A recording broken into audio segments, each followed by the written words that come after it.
Corner में timer लगा हुआ है, ये 30 सेकंड का इसमें समय भरा हुआ। क्वेश्चन पढ़ने के बाद आपको 30 सेकंड मिलेंगे।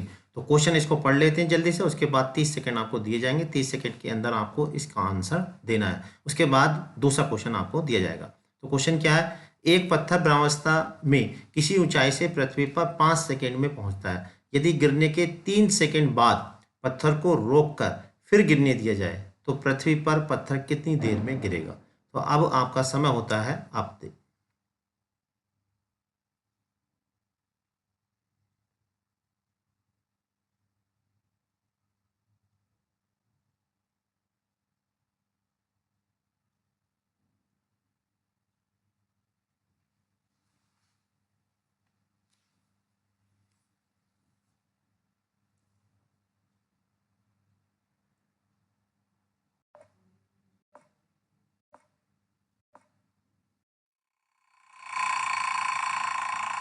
लीजिए, टाइम आप हो गया। और इसका जो राइट आंसर था वो बी था, और ये इसका सॉल्यूशन है, आप इसको देख सकते हैं। इस तरह से इसको हमें सोल्व करना था, यानी 4 सेकंड इसका आंसर था। अब चलिए देखते हैं next question, question number 2।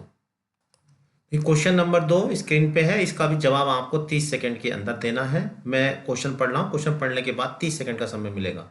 A B is a vertical diameter of a circle P Q is a diameter inclined at angle theta to A B.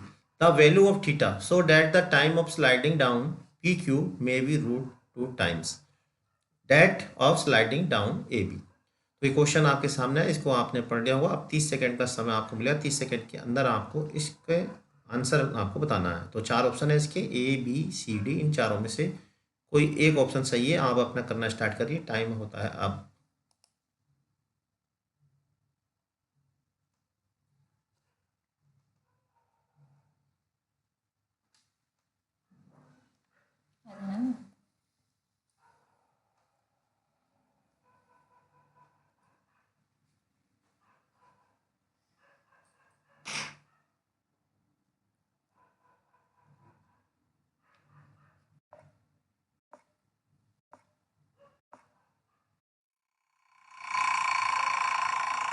तो टाइम खत्म हुआ इसका। अब चलिए देख लेते हैं इसका आंसर। तो इसका जो राइट ऑप्शन है, इसका राइट ऑप्शन है सी।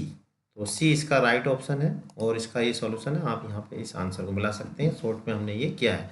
अब देखिए नेक्स्ट क्वेश्चन आपकी स्क्रीन पर आ रहा है। जल्दी से उस क्वेश्चन को भी आपको पढ़ना है, और 30 सेकेंड के अंदर ही आपको जवाब देना है। तो पहले क्वेश्चन पढ़ेंगे हम। तो अगला क्वेश्चन ये है, लीजिए क्वेश्चन स्क्रीन पे है। दो कण ए और बी को क्रमशः 5 मीटर और 20 मीटर की ऊंचाई से छोड़ा गया। तब ए तथा बी द्वारा जमीन पर पहुंचने में लिया गया समय का अनुपात होगा। दो कण हैं ए और बी, उनको 5 मीटर की ऊंचाई से छोड़ा गया है। तो ए बी का अनुपात क्या होगा। आसान क्वेश्चन है, छोटा सा क्वेश्चन है। आप इसका बहुत ही शीघ्र इसका आंसर दे सकते हैं। तो 30 सेकंड का समय है। अब टाइम होता है आपका अब।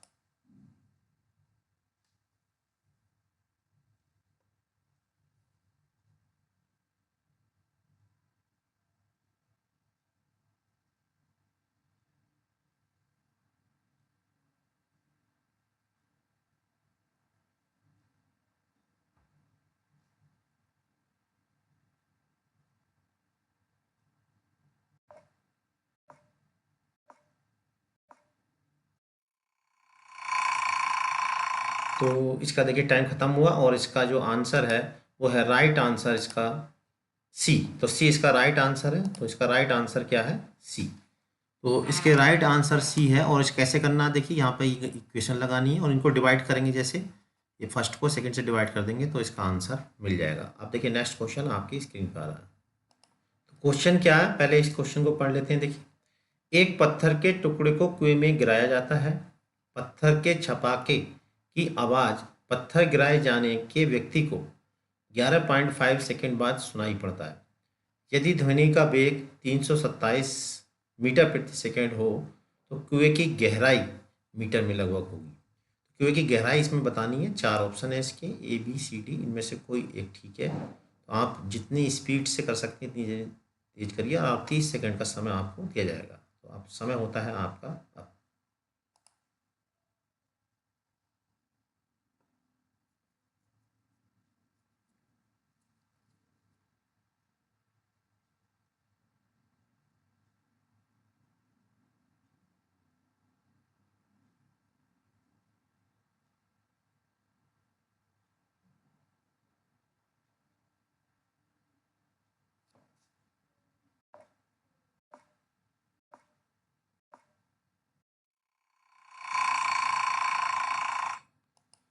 तो इसका राइट आंसर है सी। सी इसका राइट आंसर है। तो ये इसका सॉल्यूशन है। आप इसको वीडियो को पॉज करके देख सकते हैं। अब चलिए देखते हैं नेक्स्ट क्वेश्चन।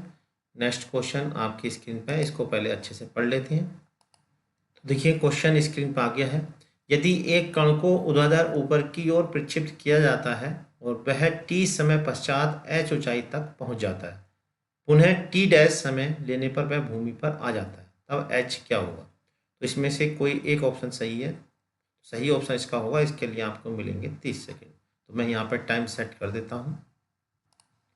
देखिए आपका टाइम होता है स्टार्ट।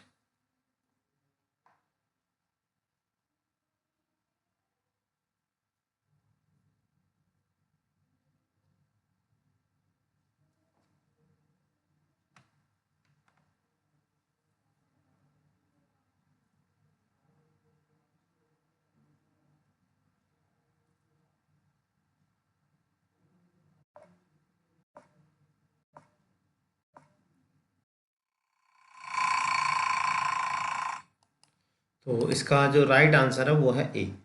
ठीक है। तो इसमें क्या करना है, इक्वेशन निकाली जाएगी इस तरह से जो, और इसमें मूलों का योगफल निकालेंगे, मूलों का गुणनफल, और गुणनफल से हाइट निकल कर जाएगी। तो राइट ऑप्शन इसका ए है। अब देखते हैं नेक्स्ट क्वेश्चन। देखिए नेक्स्ट क्वेश्चन स्क्रीन पे है।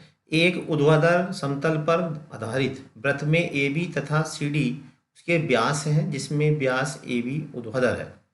दोनों व्यासों के बीच 60 अंश का कोण बनाना।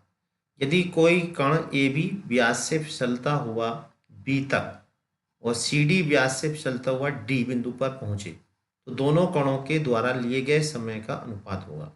तो एक कण जो है ए बी के अनुदिश फिसल रहा है, दूसरा सी डी के अनुदिश फिसल रहा है, और उनके बीच का जो एंगल है 60 डिग्री है।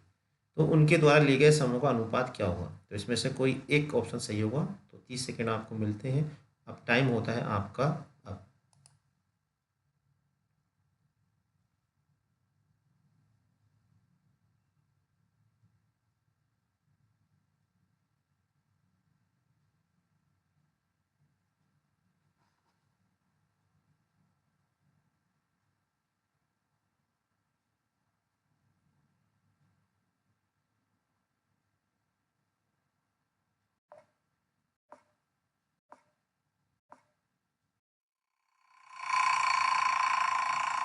टाइम खत्म हुआ। आप देखिए इसका राइट आंसर देख लेते हैं। इसका राइट आंसर है सी। तो देखिए यहाँ पे जब सीधा ऊर्ध्वाधर गिरता है तो हाफ जी टी स्क्वायर से, और जब नत समतल गिरता है तो जी की जगह लगा देंगे जी कोस थीटा।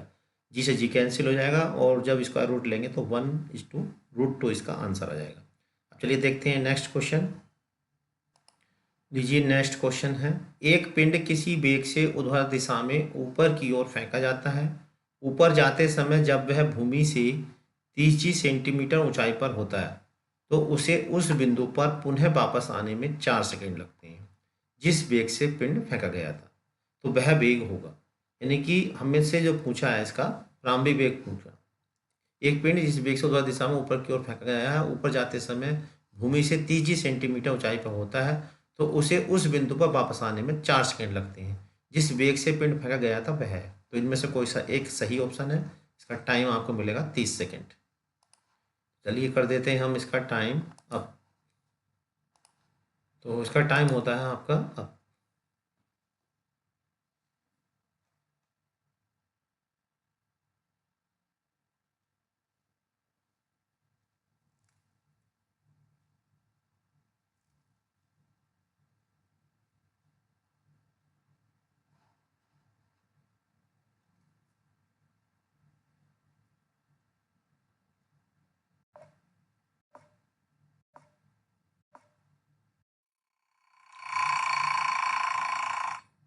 इसका टाइम खत्म हुआ। देख लेते हैं क्या है इसका आंसर। तो इसका राइट आंसर है बी। तो बी इसका राइट आंसर है। पहले ये फॉर्मूला लगाया, बी इसका यूज का माइनस 2GS है, इससे वेग निकाल लिया, और बी सी के लिए फिर ये फॉर्मूला लगा दिया, v is equal to u minus g t से। तो यहाँ से यू निकल के आ गया।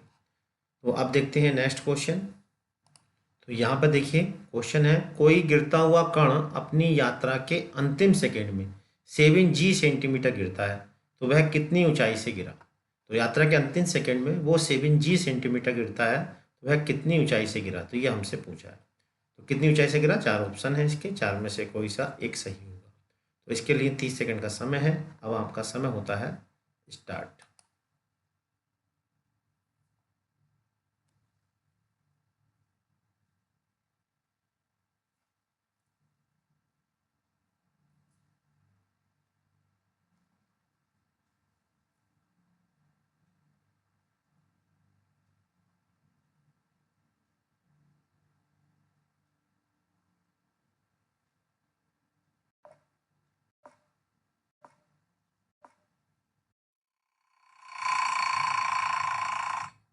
तो टाइम खत्म हुआ। इसके लिए अब देखते हैं इसका आंसर क्या है।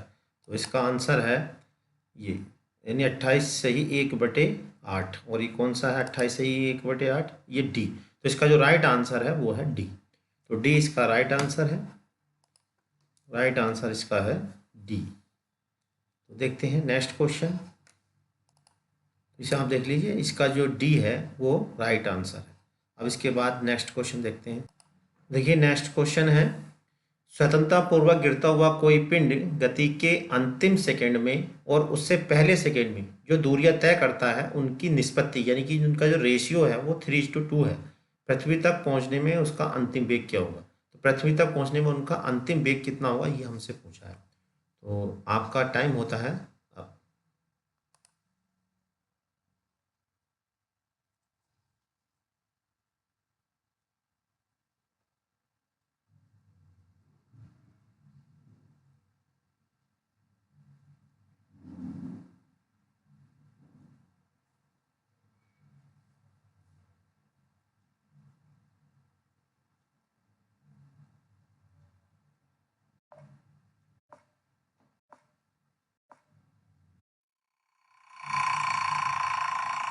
तो उसका टाइम समाप्त हुआ। चलिए इसका आंसर देख लेते हैं। तो इसका जो राइट आंसर है वो है डी। तो डी इसका राइट आंसर है, 7g/2 इसका राइट आंसर है। चलिए देखते हैं नेक्स्ट और लास्ट क्वेश्चन। क्वेश्चन क्या, पहले देखिए क्वेश्चन हम पढ़ लेते हैं। किसी चिकने नत समतल पर फिसलने का समय उस समय का दुगना है जो उस समतल की ऊर्ध्वाधर ऊंचाई से गिरने में लगता है। तो समतल का झुकाव होगा। तो देखिए यहाँ पे जो समय दे रखा है वो डबल दे रखा है। कौन सा वाला? नत समतल वाला, ऊर्ध्वाधर की तुलना में। तो इसमें कौन सा इसका आंसर होगा? आपको 30 सेकंड का समय मिलेगा। चलिए आपका समय होता है स्टार्ट।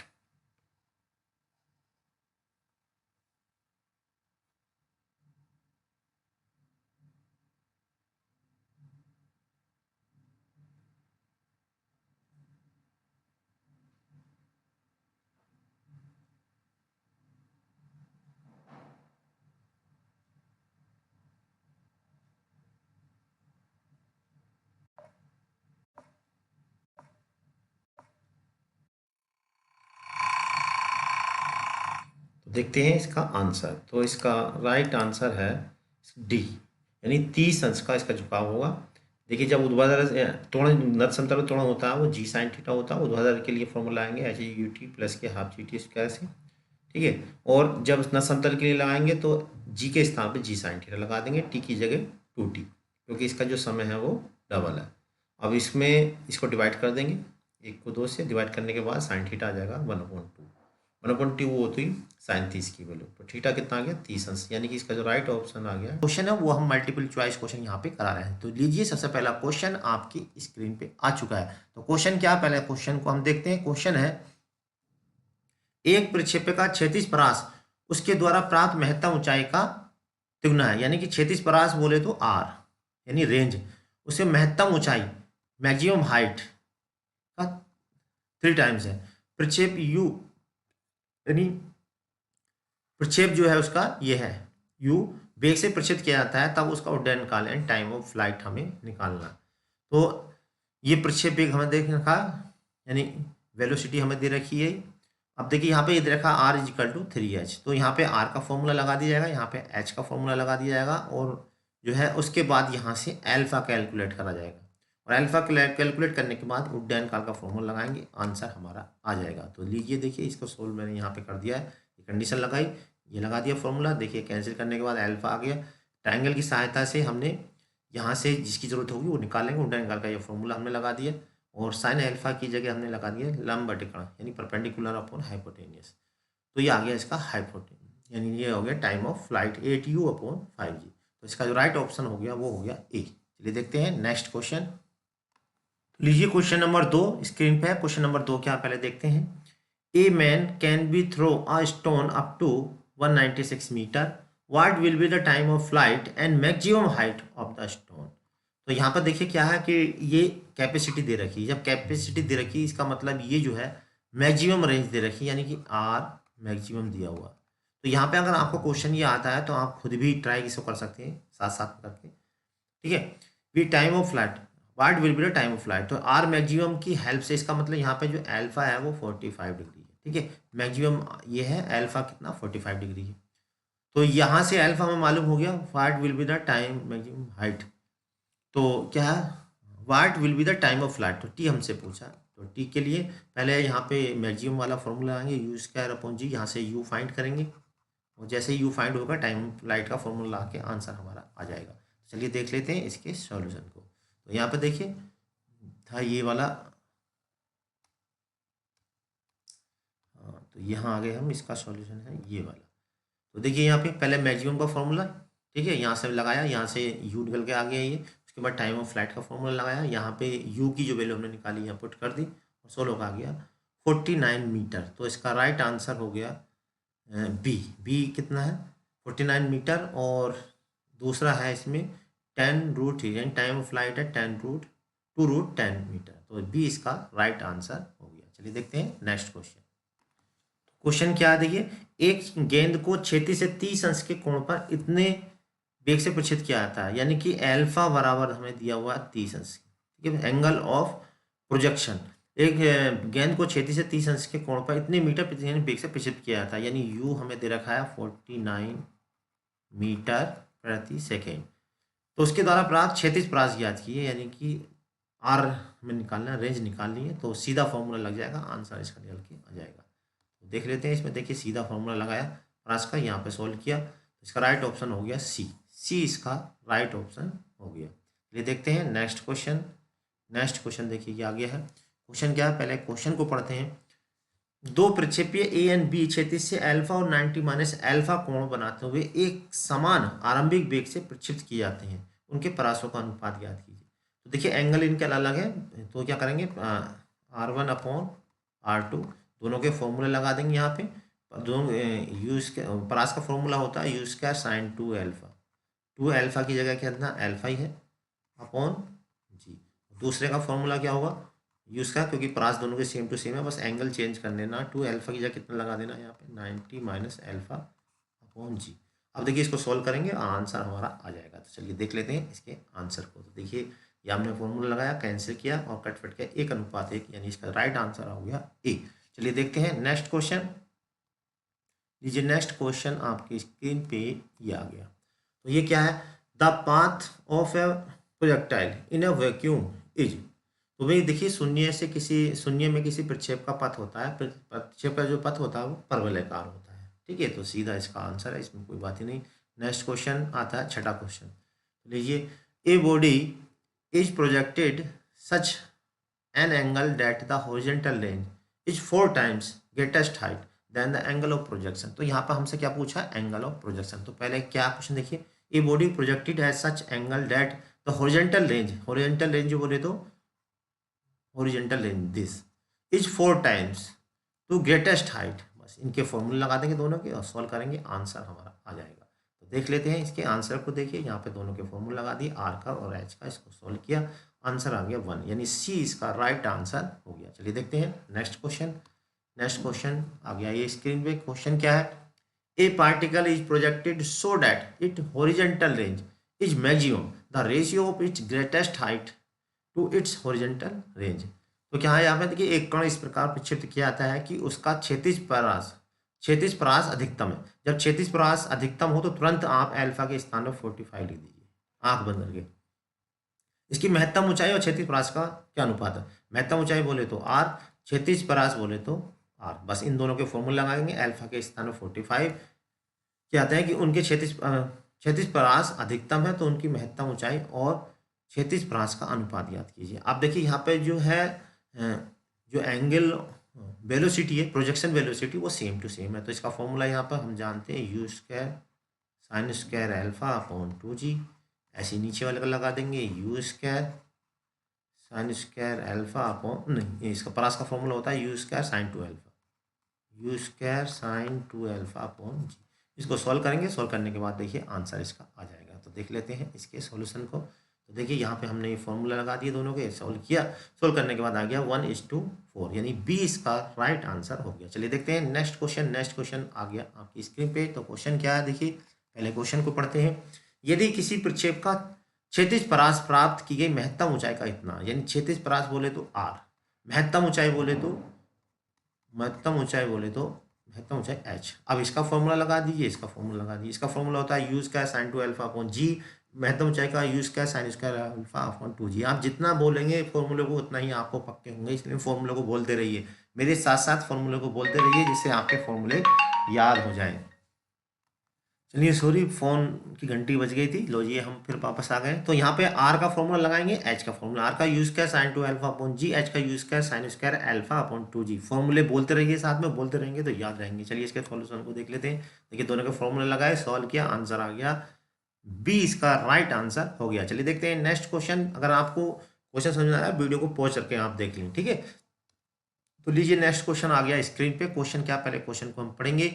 यदि दिए हुए प्रारंभिक वेग का कोई प्रक्षेपीय क्षैतिज समतल पर महत्तम परास प्राप्त करता है, तब उसका सबसे अधिक ऊंचाई होगी। देखिए तुरंत महत्तम परास प्राप्त करता है, तो इसका मतलब एल्फा इज इक्वल टू हो गया 45। तुरंत लिख दीजिए 45 परास होता है, तब उसकी सबसे अधिक ऊंचाई होगी। तो एच हमें निकाल लिया, ठीक है। तो यहाँ पे परास का फॉर्मूला लगाएंगे और एच का फॉर्मूला लाएंगे, फिर देखेंगे कि इसकी जो ऊंचाई है वो परास की कैसी है, तो वो हमें सोल्व करके पता चलेगी। तो देखिए यहाँ पे हमने उसे सोल्व किया, और सोल्व करने पे हम देख पा रहे हैं 45 आर मैक्सिमम निकाला, ये हो गया। इसको हमने मैक्सिमम हाइट का फॉर्मूला लगाया, इसको हमने ऐसे ब्रेक कर लिया, और यू स्क्वायर अपॉन जी होता है रेंज, तो इसका मतलब महत्तम ऊंचाई हो गई रेंज की 1/4, यानी कि इसका जो राइट ऑप्शन हो गया वो हो गया बी। चलिए देखते हैं नेक्स्ट क्वेश्चन। लीजिए नेक्स्ट क्वेश्चन स्क्रीन पे है। क्वेश्चन क्या, पहले क्वेश्चन को पढ़ेंगे। क्वेश्चन है कोई कण इतने मीटर प्रति सेकंड के वेग से निर्वात में प्रक्षेपित किया जाता है, यानी कि जो दे रखा है वेलोसिटी हमें दे रखी है 20 मीटर प्रति सेकंड, यानी यू दे रखा है 20 मीटर प्रति सेकंड, ठीक है। क्या क्षैतिज समतल पर महत्तम परास तथा संबंधित प्रक्षेपण कोण याद कीजिए। तो इसमें तो कुछ है ही नहीं, तो महत्तम परास आर मैक्सिमम पूछा, तो R maximum u square upon g, u हमें दे रखा है, मैक्सिमम परास यहाँ से निकल के आ जाएगी, और प्रक्षेपीय समतल पर महत्तम परास और तत्संबंधी प्रक्षेपण कोण, और हम जानते हैं महत्तम परास के लिए एंगल क्या होता है π/4, ठीक है। तो सीधा इसका आंसर इसका निकल जाएगा। तो चलिए देख लेते हैं इसके आंसर को। तो यहाँ पर देखिए ये कर दिया हमने, r maximum u square upon g, और एंगल ये होता ही है 45, महत्तम परास 400 जी अपॉन जी, यानी सी इसका राइट आंसर हो गया। चलिए देखते हैं नेक्स्ट क्वेश्चन। नेक्स्ट क्वेश्चन आ गया है स्क्रीन पे। क्वेश्चन क्या है, क्वेश्चन पढ़ते हैं। एक कण समतल से अल्फा कोण बनाते हुए यू से प्रक्षेपित किया जाता है, इसकी अधिकतम ऊंचाई याद कीजिए। तो इसका तो सीधा ही फॉर्मूला आपको याद होगा, u square sine square alpha, अब महत्तम अधिकतम क्षैतिज रेंज, अच्छा क्षैतिज रेंज है u square sine 2 alpha upon g, लेकिन मैक्सिमम परास है तो मैक्सिमम परास के लिए यू स्क्वायर अपॉन जी, यानी डी इसका राइट आंसर हो जाएगा। मैक्सिमम परास कितनी होती है, यू स्क्वायर अपॉन जी, क्योंकि अल्फा की जगह लगा देंगे 45, यानी साइन 90 की वैल्यू हो जाएगी 1, तो यू स्क्वायर अपॉन जी इसकी मैक्सिमम परास हो गई। चलिए देखते हैं, इसका डी आंसर हो गया। नेक्स्ट क्वेश्चन आपके स्क्रीन पे, तो ये हमने बता ही दिया, डी इसका राइट आंसर है। नेक्स्ट क्वेश्चन आ गया, ये देखिए क्या है क्वेश्चन, पहले क्वेश्चन को पढ़ते हैं और फिर समझते हैं इसके आंसर को। क्या है, एक कण को क्षैतिज से इतने कोण बनाते हुए इतने मीटर प्रक्षेपित किया था, यानी एंगल ऑफ प्रोजेक्शन हमें दे रखा है 45, इतने मीटर वेग से प्रक्षेपित किया था। Angle of velocity of projection velocity हमें दे रखी है u is equal to 49√2 metre प्रति सेकेंड, ठीक है। प्रक्षेपित किया था, यह प्रक्षेप की दिशा से समकोण दिशा में कितने समय बाद चलेगा। जब हम तो प्रक्षेप की दिशा से समकोण बनाते हुए कितनी देर बाद चलेगा। तो देखिए आपको बता दें, जब हम किसी पिंड को ऐसे फेंकते हैं, तो यहाँ से हमने फेंका तो कितनी देर बाद समकोण बनाते हुए चलेगा, यानी कि यहाँ पर 90 डिग्री का कोण बनाएगा। तो यहाँ पे अगर वेलोसिटी u है तो इस पे जो अंतिम वेलोसिटी हो जाती है वो 0 हो जाती है, और चूंकि ये एक तरह से नत समतल बन जाता है और नत समतल पे हम जो त्वरण लेते हैं वो लेते हैं जी साइन अल्फा। अल्फा की जगह यहाँ पे 45। तो यू प्रारंभिक वेग ये हो जाएगा, अंतिम वेग 0 हो जाएगा। एफ की जगह ये लगा देंगे, टी यहाँ से निकाल लेंगे। तो इसके सॉल्यूशन को भी हम देख लेते हैं। तो देखिए इसका सॉल्यूशन, तो देखिए यहाँ पर हमने लगाया ओ ए के लिए, ठीक है, V0 हो गया, यू यहाँ से निकाला, सॉल्व करके आ गया 10 सेकेंड। तो इसका राइट ऑप्शन हो गया बी। चलिए देखते हैं नेक्स्ट क्वेश्चन। देखिए नेक्स्ट क्वेश्चन आ गया 14वां क्वेश्चन आपके स्क्रीन में। तो क्वेश्चन क्या, पहले क्वेश्चन पढ़ेंगे। A particle is projected with velocity u so that its range on a horizontal plane is twice the greatest height attained than range is। तो क्या कहा इसमें, एक कण को u गति से प्रक्षेपित किया जाता है जिसमें उसका क्षैतिज समतल पर परास बोले तो r उसकी महत्तम ऊंचाई का दुगुना है। ये तो दोनों के फॉर्मूला लगा देंगे, r u square sine 2 alpha upon g, h का u square sine square alpha upon g. कट्टम काटी खेलेंगे, कट्टम काटी खेलने के बाद आंसर हमारा आ जाएगा। तो यहाँ पर देखिए इसका ये गया, कट्टम काटी करी और यहाँ पे अल्फा, अब हमसे क्या पूछा था, परास पूछा था, यू स्क्वायर, यहाँ से पहले अल्फा निकाल लेंगे और परास का फॉर्मूला आएगा 4 यू स्क्वायर अपॉन जी, यानी राइट आंसर हो गया इसका सी। चलिए देखते हैं नेक्स्ट क्वेश्चन। नेक्स्ट क्वेश्चन जी आपके स्क्रीन पे ये आ गया। देखिए क्वेश्चन क्या, 15वां क्वेश्चन है। क्या है क्वेश्चन, पहले इसको पढ़ते हैं। एक कण यू वेग से प्रक्षेप कोण अल्फा बनाते हुए फेंका जाता है, उसके द्वारा प्राप्त अधिकतम ऊंचाई, तो सीधा formula u square sine square alpha upon g, B इसका राइट आंसर। फॉर्मूले बस आपको याद होने चाहिए, तो जितना बोलोगे इतना ही याद आएंगे, इसलिए फॉर्मूले बोलते रहे मेरे साथ। मैं फॉर्मूला बोल रहा हूँ, आप भी बोलते रहे, वीडियो को पॉज करके बीच बीच में फॉर्मूले बोलते रहे, कैलकुलेशन करते रहे। नेक्स्ट क्वेश्चन 16वां क्वेश्चन देखिए स्क्रीन पर आ गया। क्या है क्वेश्चन, क्वेश्चन बड़ा ही मस्त क्वेश्चन है। क्या है, एक कण इतने वेग से इस प्रकार फेंका जाता है कि समान ऊंचाई h की दो दीवारों को ठीक ऊपर से गुजर जाता है। यदि दोनों दीवारों के बीच की दूरी 2h हो तो दोनों दीवारों से गुजरने का समय बताइए। तो कुछ ऐसे है भाई साहब, ये क्वेश्चन यहाँ ऐसे फेंका और जैसे ही फेंका तो दो दीवारें बिल्कुल सेम टू सेम है, यहाँ से गुजर जाता है। तो यहाँ जो है ये 2h हमें दे रखा है, इसकी दीवार की ऊंचाई h दे रखी, यहाँ h दे रखी। यहाँ पर मान लीजिए वेलोसिटी u है, जैसे ही यहाँ पे आएगा ए पे, तो यहाँ पे वेलोसिटी जो हो जाएगी इसकी v हो जाएगी। तो पहले दी गई ऊंचाई पे हम वेग निकाल लेंगे। वेग के लिए फॉर्मूला होता है under root u² minus 2gh से, ठीक है। यहाँ पे वेलोसिटी मालूम हो जाएगी, यहाँ पे हमें परास मालूम है, यहाँ से पहले ये वाला एंगल थीटा निकाल लेंगे, ठीक है। यहाँ पे जब थीटा निकल जाएगा इस परास की सहायता से, यानी r बराबर u square sine 2 theta upon g की सहायता से हम यहाँ पे थीटा निकाल लेंगे। जैसे ही हमें थीटा मालूम हो जाएगा फिर यहाँ से हम उड्डयन काल निकाल लेंगे, यानी कि ए से लेके बी तक भी एक तरह से प्रक्षेप्य हो रहा और 2h जो आ रही है ये परास का काम कर रही है, लेकिन यहाँ पे पहले हमें ये एंगल चाहिए। तो क्या काम करना, पहले ओ से फेंक के ए पर वेलोसिटी निकालनी और थीटा निकालना। तो ये वेलोसिटी ए पे एंगल ऑफ प्रोजेक्शन वेलोसिटी का काम करेगी, यानी कि प्रारंभिक वेग का काम करेगी। थीटा जो है अल्फा काम करेगा और यहाँ पर डेन का हम निकाल देंगे और आंसर निकल के आ जाएगा। आई थिंक इसका ए आंसर होना चाहिए। चलिए देख लेते हैं इसके आंसर को। तो देखिए ये फोटो भी हमने बना दी, जो मैंने अभी समझाया बिल्कुल वही करके दिखाया। देखिए ए पे वेलोसिटी निकाल दी, परास का फॉर्मूला लगाया, यहाँ से एंगल निकल के आ गया 45 और डेन का फॉर्मूला लगाया, आंसर निकल के हाथ में, यानी ए इसका राइट आंसर हो गया। चलिए देखते हैं नेक्स्ट क्वेश्चन। नेक्स्ट क्वेश्चन लीजिए आ गया स्क्रीन पे 17वां क्वेश्चन। क्वेश्चन क्या है, क्वेश्चन को पढ़ेंगे, क्वेश्चन को ध्यान से पढ़ेंगे। कोई कण क्षैतिज से 45 अंश के कोण की दिशा में u वेग से प्रक्षेपित किया जाता है, वह निम्नलिखित समय बाद प्रक्षेप की दिशा से लंबवत गतिशील होगा। अच्छा, कोई कण क्षैतिज से 45 अंश के कोणों पे, यानी कि ये तो वही हो गया जो अभी हमने कराया था। देखिए एक कोई कण क्षैतिज से 45 अंश के कोण की दिशा में, कोई कण क्षैतिज से 45 अंश के कोण की दिशा में, यानी अल्फा हमें दे रखा 45, यू वेग से प्रक्षेपित किया था, वेग यू हो गया। वह निम्नलिखित समय बाद टी हमसे पूछा है, लंबवत दिशा में गतिशील होगा, बिल्कुल वही होगा। तो सीधा ही फॉर्मूला लगा दीजिए आप यहाँ पे, v g equal to u plus के एफ टी, बस टी हमसे पूछा है तो वी जी हो जाएगा 0, यू के स्थान पे हो जाएगा यू, एफ के स्थान पे लगा देंगे जी साइन 45 और इंटू टी। देखिए यहाँ से टी निकालेंगे तो ये हो जाएगा 1/√2, यानी कि यू अपॉन ये हो जाएगा टी यू अपॉन जी, साइन 45 की वैल्यू होती है √2, यानी कि आ गया आंसर u√2 अपॉन जी, कौन सा है u√2, ये आ गया। ए इसका राइट आंसर हो गया। चलिए देख लेते हैं, फिर भी हम इसके सॉल्यूशन को देख लेते हैं। लीजिए ये आ गया इसका सॉल्यूशन, देखिए अरे वाह वही क्वेश्चन है, ए इसका राइट आंसर हो गया। चलिए देखते हैं नेक्स्ट क्वेश्चन। नेक्स्ट क्वेश्चन आपकी स्क्रीन पर ये रहा, ये देखिए क्वेश्चन है ये 18वां क्वेश्चन। तो क्वेश्चन क्या है, पहले क्वेश्चन को पढ़ेंगे, बड़े ध्यान से पढ़ेंगे। क्वेश्चन क्या है देखिए, 2 walls are projected respectively from the same point of direction inclined at 60 degree and 30 degree to the horizontal.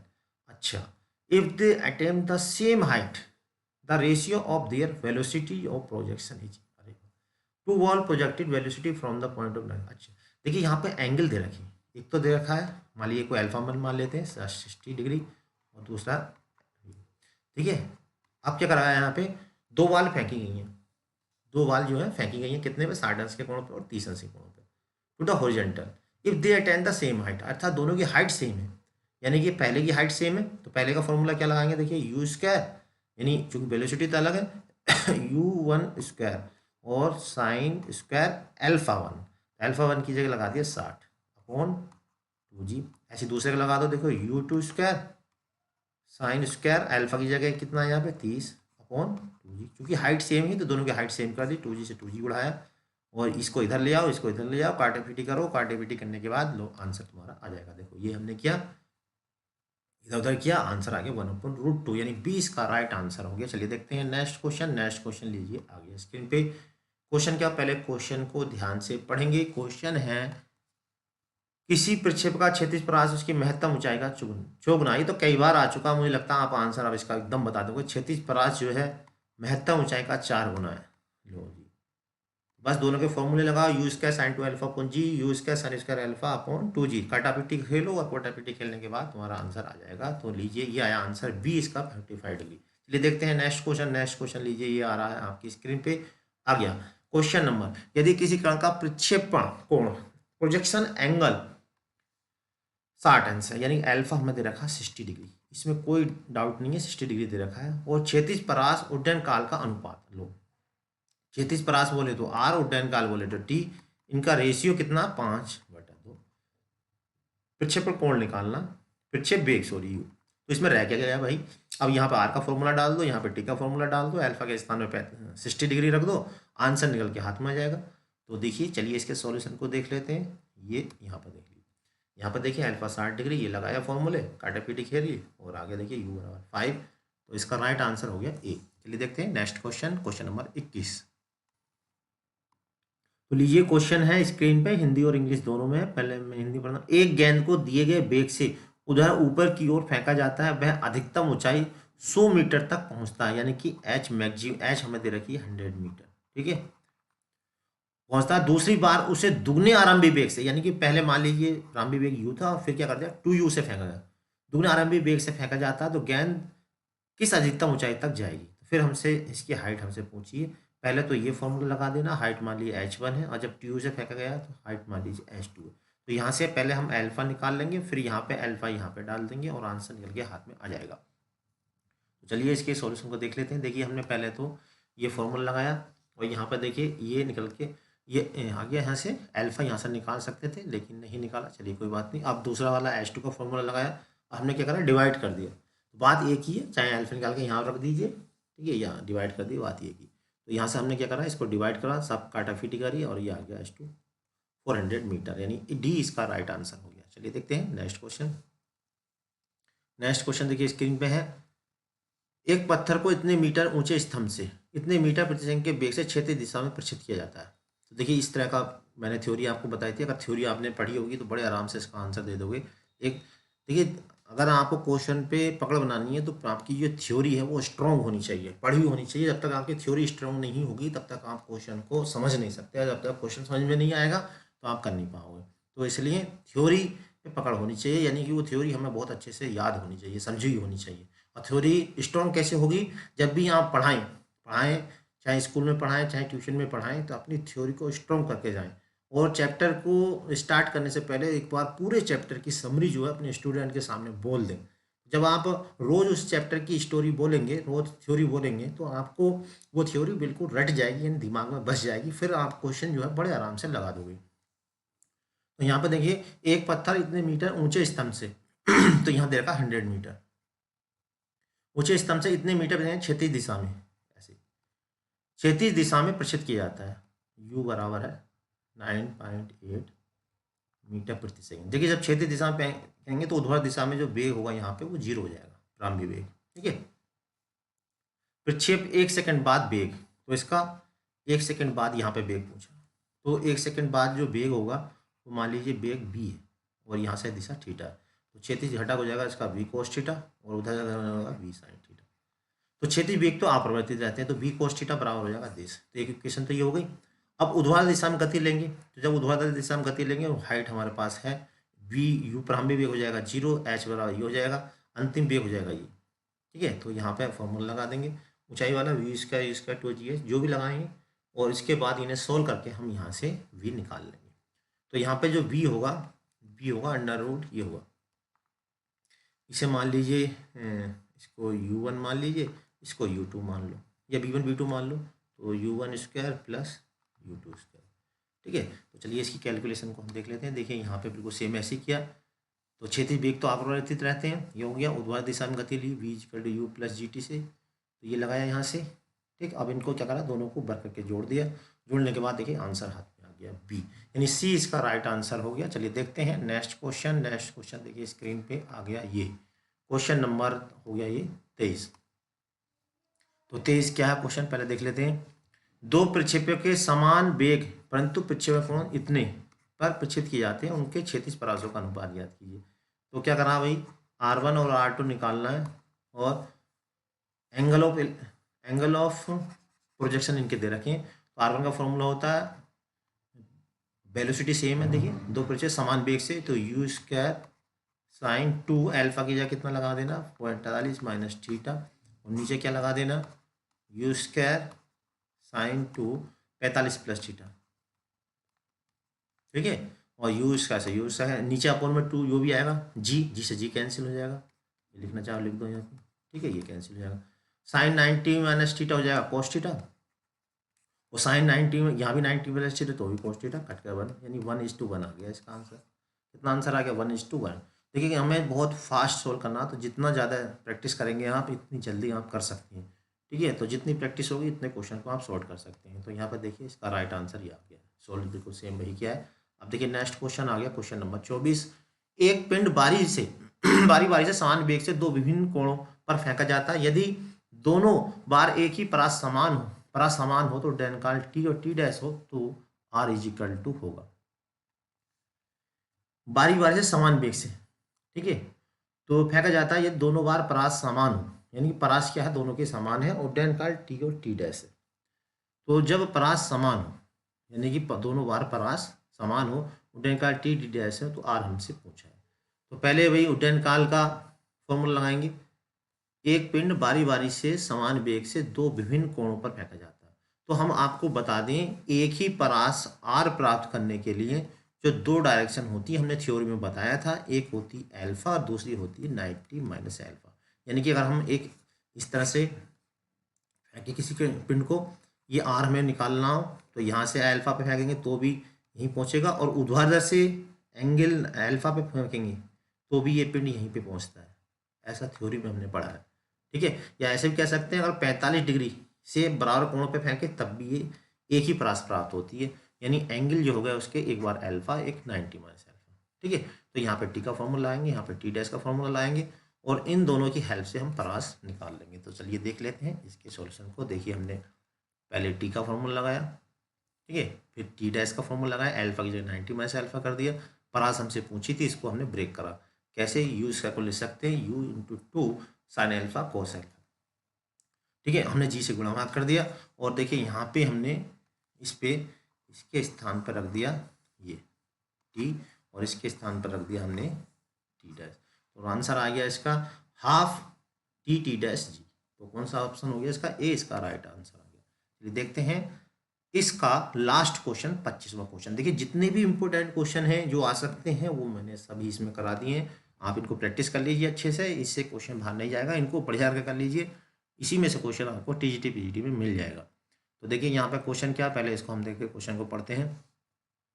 एक कण क्षैतिज से 30 अंश के कोण पर, यानी कि अल्फा बराबर दे रखा हमें 30 अंश के कोण पर इतने मीटर प्रति सेकंड वेग से फेंका जाता है। यू दे रखा है 2943 मीटर प्रति सेकंड के वेग से फेंका जाता है। कण का उड्डयन काल याद कीजिए, उड्डयन काल हमसे पूछा, तो सीधा फॉर्मूला लगाना, t equal to 2u sine alpha upon g. दे रखा, बस सोल्व करेंगे आंसर हमारा आ जाएगा। तो फिर भी देखिए हम इसके सॉल्यूशन को दिखा देते हैं। A stone with velocity 9.8 metre per second, ठीक है, तो वेलोसिटी कितनी है इसकी 9.8 पर सेकेंड।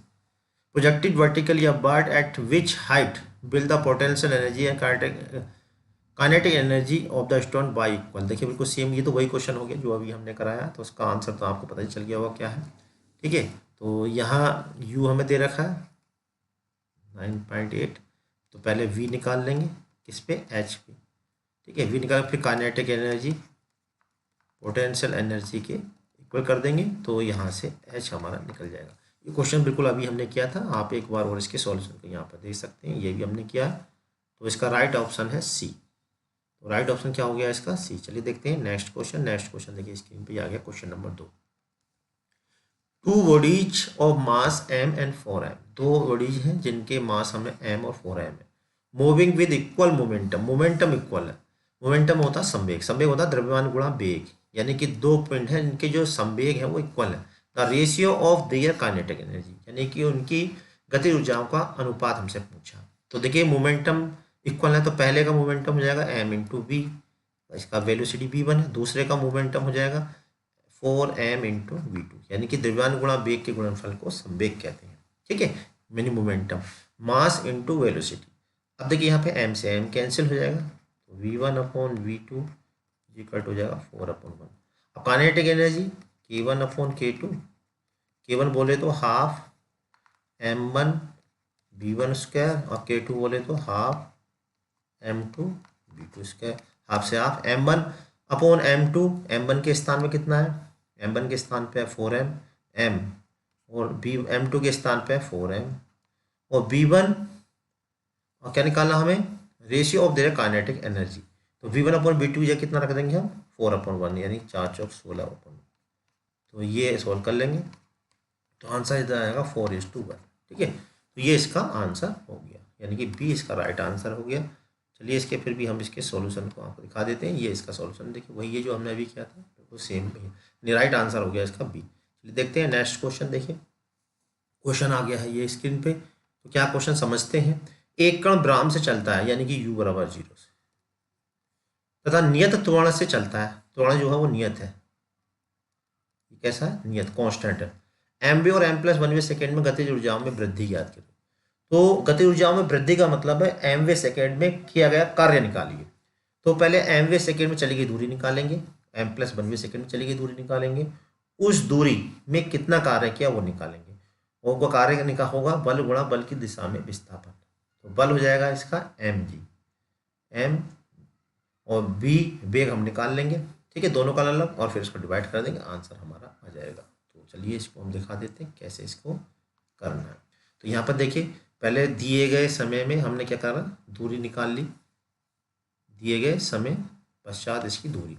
तो एच टी बराबर यू प्लस के हाफ 2t-1, यानी m सेकेंड में दूरी ये आ गई। दूसरे पिंड की m+1 सेकेंड में दूरी ये आ गई। अब इनका काइनेटिक एनर्जी का रेशियो निकालना, तो काइनेटिक एनर्जी का रेशियो होगा इनके किए गए वर्क के equal, F1 into d one, F2 into d two. F1 का मतलब चूंकि पिंड है, तो पिंड का जो द्रव्यमान है वो नीचे की ओर कार्य करता है, यानी बाहर नीचे की ओर कार्य करता है, वो होगा mg। दूसरे को हो जाएगा यहाँ पे m के स्थान पर आएगा यहाँ पे पिंड, पहले का द्रव्यमान कितना m है और दूसरे का द्रव्यमान कितना m+1 है। तो एक कण ब्राह्म चलता है, नियत त्वरण से चलता है m और m+1वें सेकेंड। अच्छा ये तो द्रव्यमान हमने क्या मान लिया, पिंड्स का m मान लिया, या इस m इसमें देखा कन्फ्यूजन हो रहा तो इसमें हम कैपिटल कर सकते हैं, ठीक है। लेकिन ये क्या होगा, कट जाएगा वैसे भी, हाफ m 2m-1। ये d1 क्या है, दूरी, दूरी कौन सी, ये वाली, देखिए पहली दूरी ये आ गई, d2 दूरी ये वाली है m+1, दोनों को यहाँ रख दिया, सॉल्व किया तो राइट आंसर आ गया।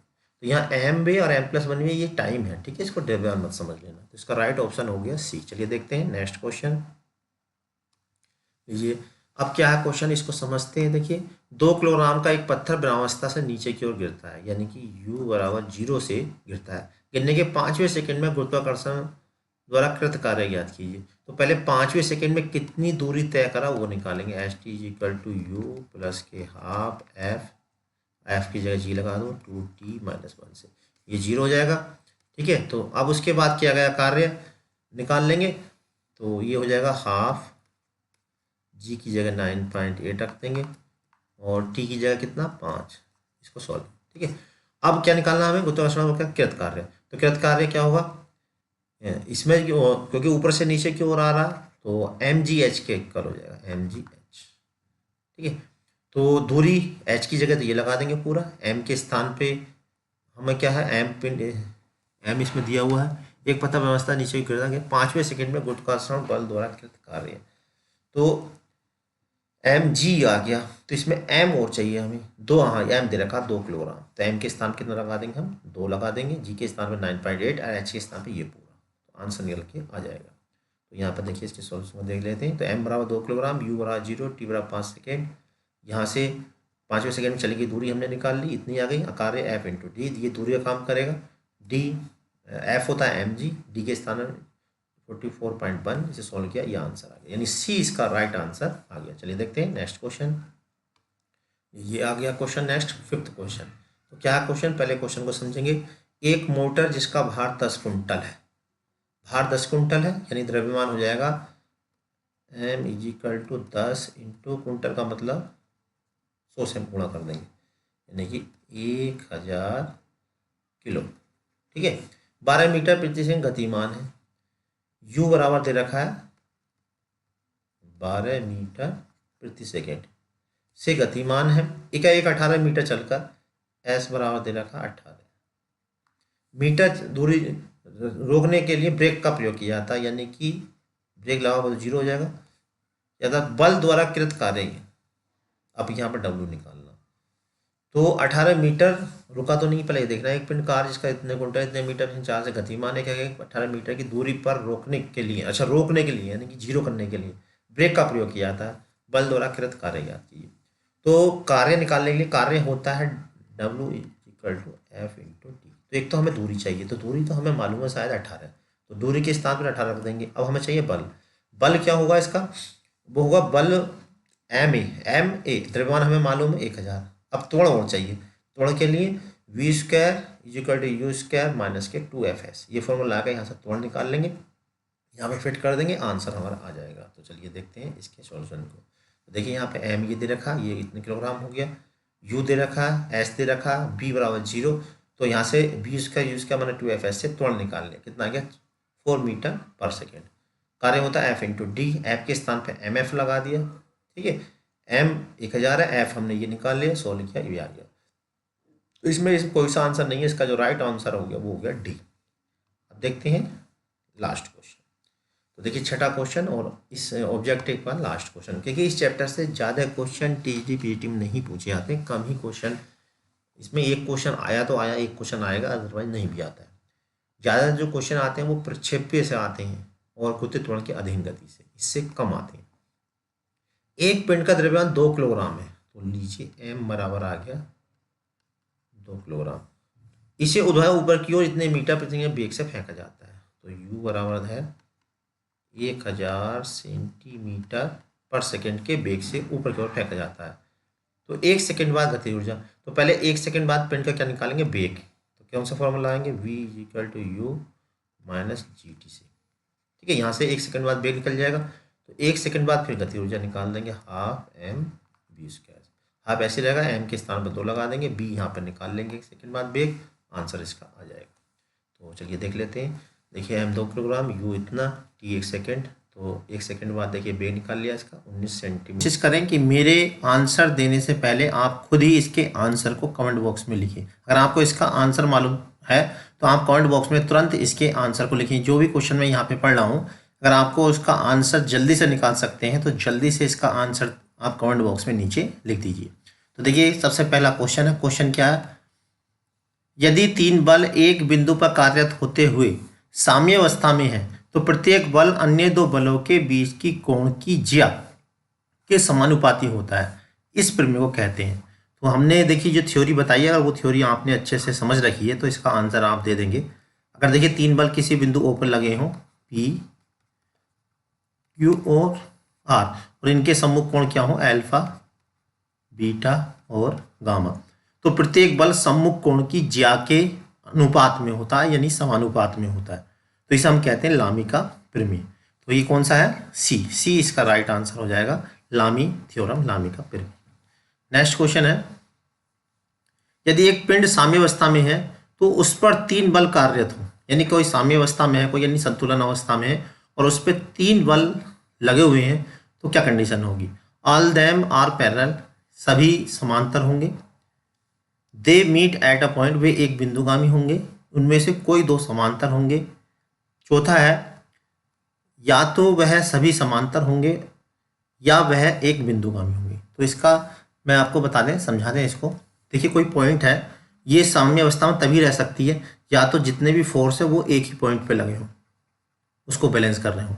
दूसरी कंडीशन ये भी हो सकती है, जैसे कोई बॉडी है, इस पर मान लीजिए एक फोर्स ऐसे लग रहा है और एक इसके अपोजिट डायरेक्शन में, यानी कि ये सभी फोर्स जो हैं वो पैरेलल लगे हुए हैं इस पर, तब भी ये संतुलन अवस्था में रह सकता है, यानी कि ये जो है यानी कि संतुलन अवस्था में रह सकता है, यानी साम्य अवस्था में रह सकता है। तो यहाँ पे जो है पार्ट, इसका जो आंसर है वो डी राइट आंसर है। या तो वह सभी बल समांतर होंगे या वह एक बिंदुगामी होंगे। नेक्स्ट क्वेश्चन देखिए क्या है next. The statement if 3 concurrent force in a plane are in equilibrium, यानी कि संतुलन अवस्था में 3 जो फोर्स हैं किसी पॉइंट पर लगे हुए हैं और वो पॉइंट जो बॉडी है वो इक्विलिब्रियम है, then each force is proportional to the sine of the angle between 2 other. तब जो साइन फोर्स जो होता है अन्य 2 बलों के बीच का जो एंगल होता है उसके प्रोपोर्शनल होता है। इज नो एज, किस नाम से जाना जाता है? त्रिभुजों के बलों का नियम से जाना जाता है? ये नहीं। समांतर चतुर्भुज के बलों के नियम से जाना जाता है? ये भी नहीं है। लामी के प्रमेय का विपरीत, अब देखिए कह रहा है लामी का प्रमेय होता है, अब ये कह रहा है लामी का प्रमेय का विपरीत, तो यहाँ देखिए ध्यान देने वाली बात है, आप जल्दबाजी में इसको टिक कर सकते हो। सही आंसर है नन ऑफ द एबव, क्योंकि ये जो कहलाता है लामी का प्रमेय कहलाता है, लामी के प्रमेय का विपरीत नहीं कहलाता है। तो राइट आंसर इसका हो गया डी। नेक्स्ट क्वेश्चन ये क्वेश्चन क्या, पहले क्वेश्चन को हम समझते हैं। माना त्रिभुज एबीसी का परिकेंद्र ओ है, OA OB OC अनुदिश क्रमशः 3 बल PQR संतुलन में है, P अनुपात Q अनुपात R बराबर। देखिए ये क्वेश्चन हमने जो अभी सेकंड वीडियो डाली थी उसमें हमने कराया था, अगर वो क्वेश्चन आपने किया तो आप इसका डायरेक्ट टिक कर सकते हैं, ठीक है। तो इन चारों में से एक आंसर है इसका, अगर आपने वो कर रखा तो आप डायरेक्ट इसका टिक कर सकते हैं। फिर भी मैं आपको एक बार और हिंट्स दे रहा हूँ, तो कैसे इसको करना है। देखिए यहाँ पर ये ट्रायंगल है और ये ट्रायंगल कैसा परिकेंद्र है, जो परिकेंद्र है और इस पर 3 फोर्स ऐसे लगे हुए हैं, ये O है ऐसे करके, ये P लगा हुआ, यहाँ पे Q लगा हुआ, यहाँ पे R लगा हुआ, A B और C।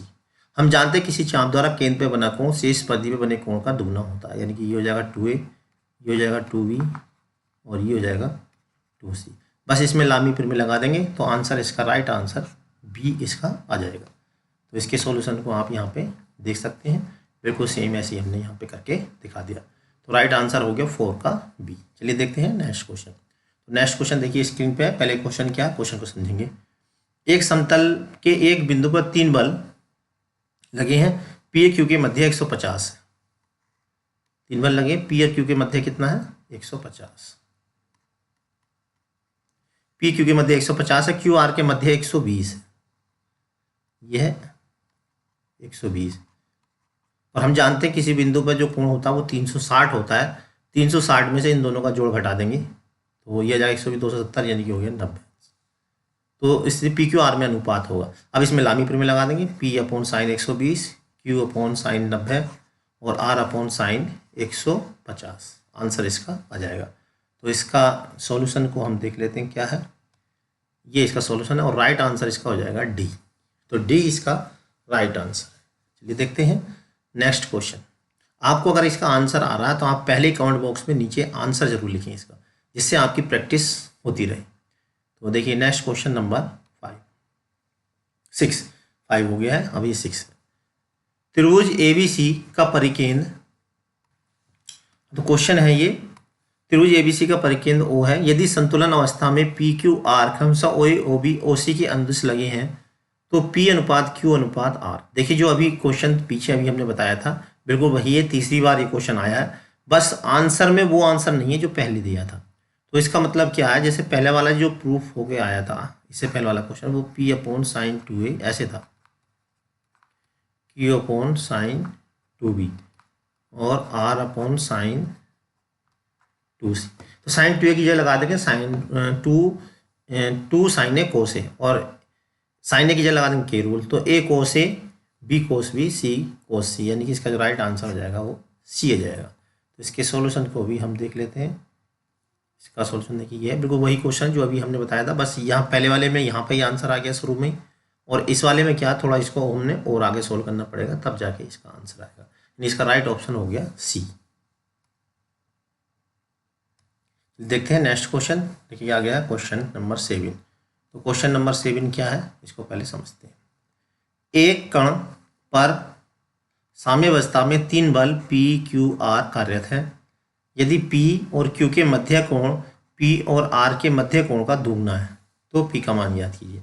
अब देखिए एक कण पर 3 बल P Q R कार्यरत हैं, ऐसे लगे हुए हैं 3 बल P Q और R, 3 बल P Q R कार्यरत हैं। यदि P Q के मध्य कोण यानी ये वाला P R के मध्य कोण का दुगना है। अगर ये अल्फा है तो ये कितना हो जाएगा 2 अल्फा, और ये हो जाएगा 2 पाई माइनस 3 अल्फा। इन 360 में से इन दोनों का जोड़ घटा देंगे। ठीक है, अब इस पर हम लामी प्रमेय लगा देंगे। लामी प्रमेय लगाने के बाद यहाँ पे अल्फा को इसी तरह से रिमूव कर देंगे तो आंसर हमारा आ जाएगा। तो इसका सॉल्यूशन क्या है ये भी हम देख लेते हैं, क्वेश्चन नंबर 7। तो देखिए यहाँ पे बिल्कुल सेम ऐसे किया, लामी प्रमेय लगाई, इसको हमने सॉल्व किया। ये भी क्वेश्चन हम करा चुके हैं, उसमें हमने कराया था पहले जो वीडियो थी।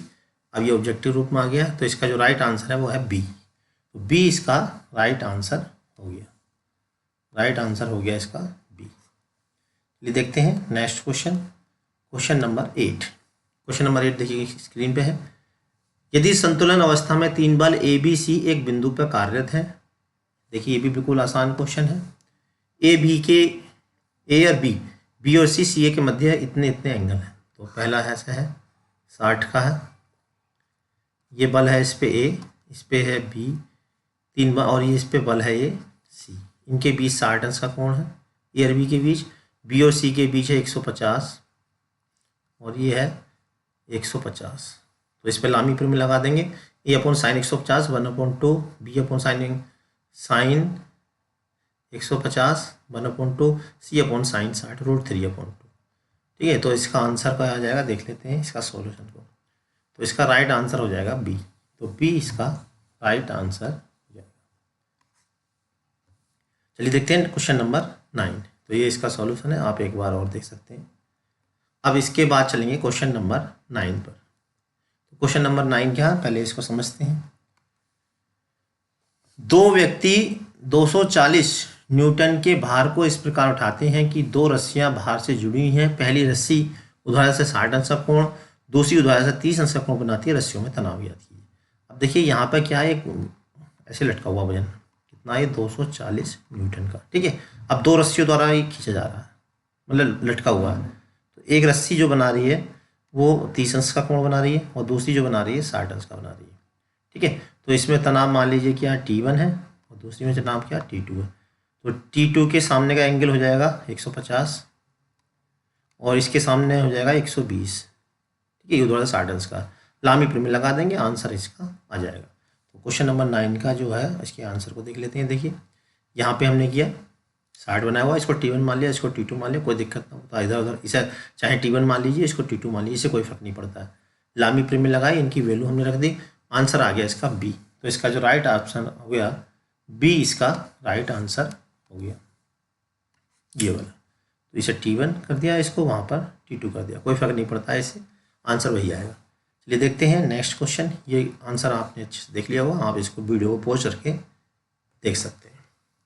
चलिए देखते हैं क्वेश्चन नंबर 10।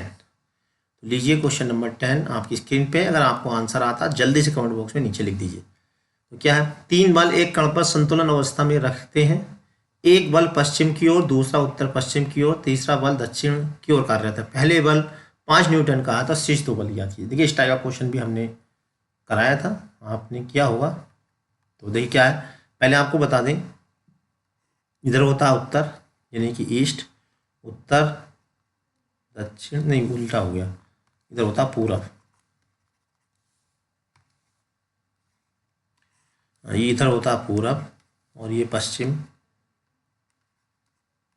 यानी कि ईस्ट वेस्ट, और उत्तर दक्षिण, नॉर्थ साउथ। ठीक है, अब देखो क्या कह रहा है। 3 बल एक कण पर संतुलन अवस्था में रखते हैं। एक बल पश्चिम की ओर, पश्चिम बोले तो पूरब पश्चिम यानी इधर की ओर, एक बल पश्चिम की ओर यानी कि हो गया मान लीजिए पी। दूसरा बल एक बल पश्चिम की ओर, दूसरा बल उत्तर पूर्व ऐसे यहाँ पे कितने न्यूटन का है, ये है, अच्छा इसे मान लीजिए क्यू। दूसरा बल उत्तर पूर्व की ओर और तीसरा बल दक्षिण की ओर कार्यरत है। तीसरा बल कहाँ पर है, दक्षिण की ओर कार्यरत है। यदि पहला बल 5 न्यूटन का है, यदि पहला बल 5 न्यूटन का यानी कि ये जो है 5 न्यूटन का। 3 बल एक संतुलन अवस्था में रखते हैं। एक बल पश्चिम की ओर है, दूसरा बल उत्तर और पूर्व की ओर है, सही है, यानी ये 45 अंश कोण हो गया। तीसरा बल दक्षिण की ओर कार्यरत है। यदि पहला बल 5 न्यूटन है यानी P बराबर 5 न्यूटन है तो शेष 2 बल ज्ञात कीजिए। तो इसे देखिए यहाँ पे लामी प्रमेय लगा देंगे। P के सामने का कोण हो जाएगा 135, Q के सामने का जो कोण हो जाएगा वो हो जाएगा शेष 2 बलों के बीच का, यानी कि ये हो जाएगा 90 डिग्री। और P के सामने का कोण हो जाएगा, हाँ, और क्या बचा, R के सामने का कोण हो जाएगा 135। लामी प्रमेय लगा देंगे, आंसर इसका आ जाएगा। तो इसके सॉल्यूशन को हम देख लेते हैं। देखिए ये तो 3 बल यहाँ पे लगा दिए हमने, ठीक है। तो पहला बल पश्चिम की ओर था, अच्छा इसे देख लेते हैं क्या था, पश्चिम दक्षिण पूरा पश्चिम। अच्छा डायरेक्शन इसमें जो हमने ऐसे ले ली थी, उत्तर दक्षिण ऐसा लिया, पूरा पश्चिम इधर, ठीक है, फर्क कुछ नहीं पड़ता, आप डायरेक्शन वो किसी भी हिसाब से ले लीजिए। आप ऐसे डायरेक्शन लोगे तब भी आंसर वही रहेगा, और आप इस तरह लेंगे डायरेक्शन, पूरा पश्चिम मैंने इधर मान लिया, ऊपर नीचे, उत्तर दक्षिण इधर मान लिया, कोई फर्क नहीं पड़ता इससे। वो तो हम जैसे भी मानेंगे आंसर तब भी हमारा ठीक हो जाएगा। बस ये रहना चाहिए उत्तर की अपोजिट में दक्षिण और पूरब की अपोजिट में पश्चिम। तो देखिए यहाँ पे इस तरह किया तब भी आंसर इसका वही आएगा, और जैसा कि मैंने आपको यहाँ बताया इस तरह करेंगे तो भी आंसर वही आएगा। तो इसका जो राइट आंसर है वो है बी। बी इसका राइट आंसर है। आप इसको करेंगे तो खुद आपको मालूम चल जाएगा। तो बी इसका राइट आंसर हो गया। चलिए देखते हैं अब नेक्स्ट क्वेश्चन। देखिए इसका सॉल्यूशन यहाँ पर हो रहा है, आप इसको देख सकते हो। चलिए देखते हैं नेक्स्ट क्वेश्चन। नेक्स्ट क्वेश्चन है, एक नस समतल पर रखे भार डब्ल्यू को 2 बल पी क्यू जो क्रमशः नस समतल की लंबाई और आधार के समांतर लगी हैं अकेले साध सकते हैं, तो ये प्रूव करना। तो यहाँ पर देखिए 2 कंडीशन है। एक नस समतल है ऐसे आगे, आपको अगर इसका आंसर ये भी पूरा कराया हुआ क्वेश्चन है, नस समतल है ऐसे करके, तो 2 कंडीशन है नस समतल की। ऐसे बल रखा हुआ है यहाँ पे पिंड, इसका झुकाव मान लीजिए क्या है, एल्फा है। क्या करा, सब समतल पर 2 भार रखे हैं, डब्लू भार कितना है इसका, डब्लू है, ठीक है। 2 बल पी क्यू जो क्रमशः नस समतल की लंबाई, तो पहले जो पी लगा है वो नस समतल की लंबाई यानी ऐसे लगा है, और क्यू जो लगा है वो समांतर लगा है, तो आधार के समांतर। यहाँ पे इस पर रिएक्शन कार्य करेगी, इसे मान लेंगे आर और इस पर रिएक्शन मान लेंगे एस, ठीक है। अब यहाँ पे चूंकि ये अल्फा है, ये हो जाएगा 90 माइनस अल्फा, और ये हो जाएगा पूरा पाई माइनस अल्फा, ठीक है। इसके सामने का ये तो 90 डिग्री हो ही जाएगा, आर के सामने का हो जाएगा ये 90 माइनस अल्फा, तो ये हो जाएगा 90 प्लस अल्फा, ठीक है। बिल्कुल सेम ऐसे ही है। एक बार इस वाले में लेंगे, एक बार इसमें लेंगे, और दोनों को आपस में सोल्व करके अल्फा को रिमूव कर देंगे, आंसर हमारा आ जाएगा। तो इसका सॉल्यूशन हमने किया है, आपने आंसर निकाल दिया होगा। इसका राइट आंसर ए आएगा, क्यों किया हुआ है इसलिए आंसर इसका याद है। तो देखिए ऐसे करना, पहली कंडीशन तो ये हो गई, एक क्यू वाली कंडीशन ये हो गई, जिसमें क्यू जो लगा हुआ क्षितिज के समांतर लगा हुआ, तो डब्ल्यू अपॉन क्यू बराबर आ गया कोट अल्फा। और जो एक बल लगा हुआ पी नसंतर की दिशा में लगा हुआ इस तरह से, तो यहाँ पे हमने लगा दिया इसको, ये लगा दिया, और दोनों की सहायता से क्या करा हमने, इसको देखिए अल्फा को रिमूव कर दिया, आंसर आ गया इसका ये, यानी ए इसका राइट आंसर आ गया। तो ए ही मैंने इसमें बताया था। चलिए देखते हैं नेक्स्ट क्वेश्चन, क्वेश्चन नंबर 12, ये 11 हो गया क्वेश्चन, हाँ 11वां हो गया। अब 12वां क्वेश्चन, 12वां देखिए क्वेश्चन क्या, पहले क्वेश्चन को अच्छे से समझते हैं। किसी क्षैतिज रेखा में स्थित 2 बिंदु ए और बी एक डोरी ए बी सी से बंधे हुए हैं। अब देखिए क्षैतिज रेखा में एक है, क्षैतिज रेखा में स्थित 2 बिंदु ए और बी, ए बी सी सिरे बंधे हुए हैं। अब यहाँ पे एक डोरी है, इसके सिरे बंधे हुए हैं, सिरे बंधे हुए हैं दिए गए बिंदु सी पर एक भार डब्ल्यू। अब यहाँ पे भार कितना लटका दिया, डब्ल्यू लटका दिया। तो भाग सी में तनाव, इसमें तनाव पूछा हमसे, तो तनाव मान लिया हमने इसमें क्या है T1 है, इधर मान लिया T2, हमसे T1 पूछा है। ठीक है, तो इसके लिए हमने एक काम करेंगे, इस एंगल को मान लेंगे थीटा, तो ये हो जाएगा 90 माइनस थीटा, ये 90, तो ये हो जाएगा 90 माइनस थीटा। तो हमें चाहिए T1 के सामने का एंगल, ये हो जाएगा pi minus theta, total 90 plus pi minus theta. और चाहिएगा डब्ल्यू, डब्ल्यू के सामने का जो एंगल हो जाएगा, हमें डब्ल्यू दे रखा, इसके सामने का जो एंगल है ये इसे सी, ये एंगल सी है, कोई मालूम नहीं तो सी मान लेंगे, ठीक है, क्योंकि ट्रायंगल है। ठीक है, अब इसमें लामी प्रमेय लगा देंगे, लामी प्रमेय लगाने के बाद आंसर आ जाएगा। इसका राइट आंसर आएगा, देखते हैं क्या है, सी इसका राइट आंसर है। क्या है इसका राइट आंसर? सी। कैसे किया देख लेते हैं। देखिए, तो सबसे पहले देखिए यहाँ पर T2 है, ये T1 है, हमें T1 निकालना है। तो लामी प्रमेय लगाने के बाद T2 के सामने का एंगल चाहिए था, लेकिन हमें चूंकि T2 निकालना नहीं है इसलिए हमने यहाँ पर छोड़ दिया है। तो दो से काम चल जाएगा। T1 अपॉन उसके सामने का कोण हो गया sine 90 plus theta, W upon उसके सामने का कोण हो गया सी। अब यहाँ पे साइन 90 प्लस थीटा होता है कॉस थीटा, कॉस थीटा का फॉर्मूला लगा दिया, a square plus c square minus b c upon 2AC। अब हमने एक काम करा, साइन सी है, साइन सी के साथ हमने यहाँ पर ले लिया ए और बी से ऊपर नीचे गुणा कर दी और 2 से यहाँ गुणा कर दी, ये होता त्रिभुज पे। स्वागत है, तो चल करते हैं वीडियो को शुरू। तो लीजिए, सबसे पहला क्वेश्चन स्क्रीन पे आ गया है, इसका आंसर आपको बताना है। आप कमेंट बॉक्स में जल्दी से इसका आंसर को बताइए। त्रिज्या ए के एक पतले अर्धगोलीय कोष के गुरुत्व केंद्र की उसके केंद्र से दूरी होती है। तो गुरुत्व केंद्र से कितनी दूरी होती है गुरुत्व केंद्र की? ए बी सी तीन ऑप्शन है, इसका डायरेक्ट आपको आंसर देना है। तो जल्दी से इसके आंसर को कमेंट बॉक्स में लिखिए। तो चलिए हम बता देते हैं इसका आंसर। इसका राइट आंसर है बी। तो आपको बता दें कि जो गोलीय कोष होता है वो यानी कि खोखला अर्धगोला, अब इसका जो गुरुत्व केंद्र होता है वो इसके अक्ष पे बिल्कुल मिड पॉइंट पे होता है, यानी कि रेडियस जो होती है इसकी ए, तो गुरुत्व केंद्र जो हो जाएगा वो उसका a/2 दूरी पर हो जाएगा। ठीक है, चलिए देखते हैं नेक्स्ट क्वेश्चन। क्वेश्चन नंबर 2 आपके स्क्रीन पे ये रहा। चलिए अब बताइए, देखिए इसका आंसर, इसका भी आपको डायरेक्ट आंसर बताना है।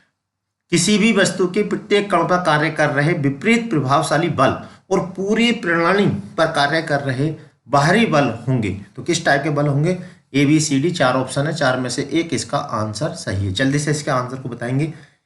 इनफाइनाइट अनंत पर, इक्विलिब्रियम साम्यावस्था में, इक्वल टू ईच अदर आपस में बराबर, नॉन ऑफ दीज, तो इसमें से कोई सा एक इसका ऑप्शन सही है। तो राइट ऑप्शन है इसका साम्यावस्था में, इन इक्विलिब्रियम, तो बी इसका राइट ऑप्शन है। चलिए देखते हैं नेक्स्ट क्वेश्चन। नेक्स्ट क्वेश्चन आपकी स्क्रीन पे ये रहा, क्वेश्चन नंबर 3। क्वेश्चन नंबर 3 देखिए, ये इंपोर्टेंट क्वेश्चन है, आया हुआ है टीजीटी में। Particular particles each of equal weight are placed at n-1 corner of regular polygon of n side. देखिए एन साइड का एक पॉलीगॉन है जिसके कॉर्नर पर जो है डब्ल्यू वेट का, प्रत्येक कॉर्नर पर डब्ल्यू वेट रखा हुआ है।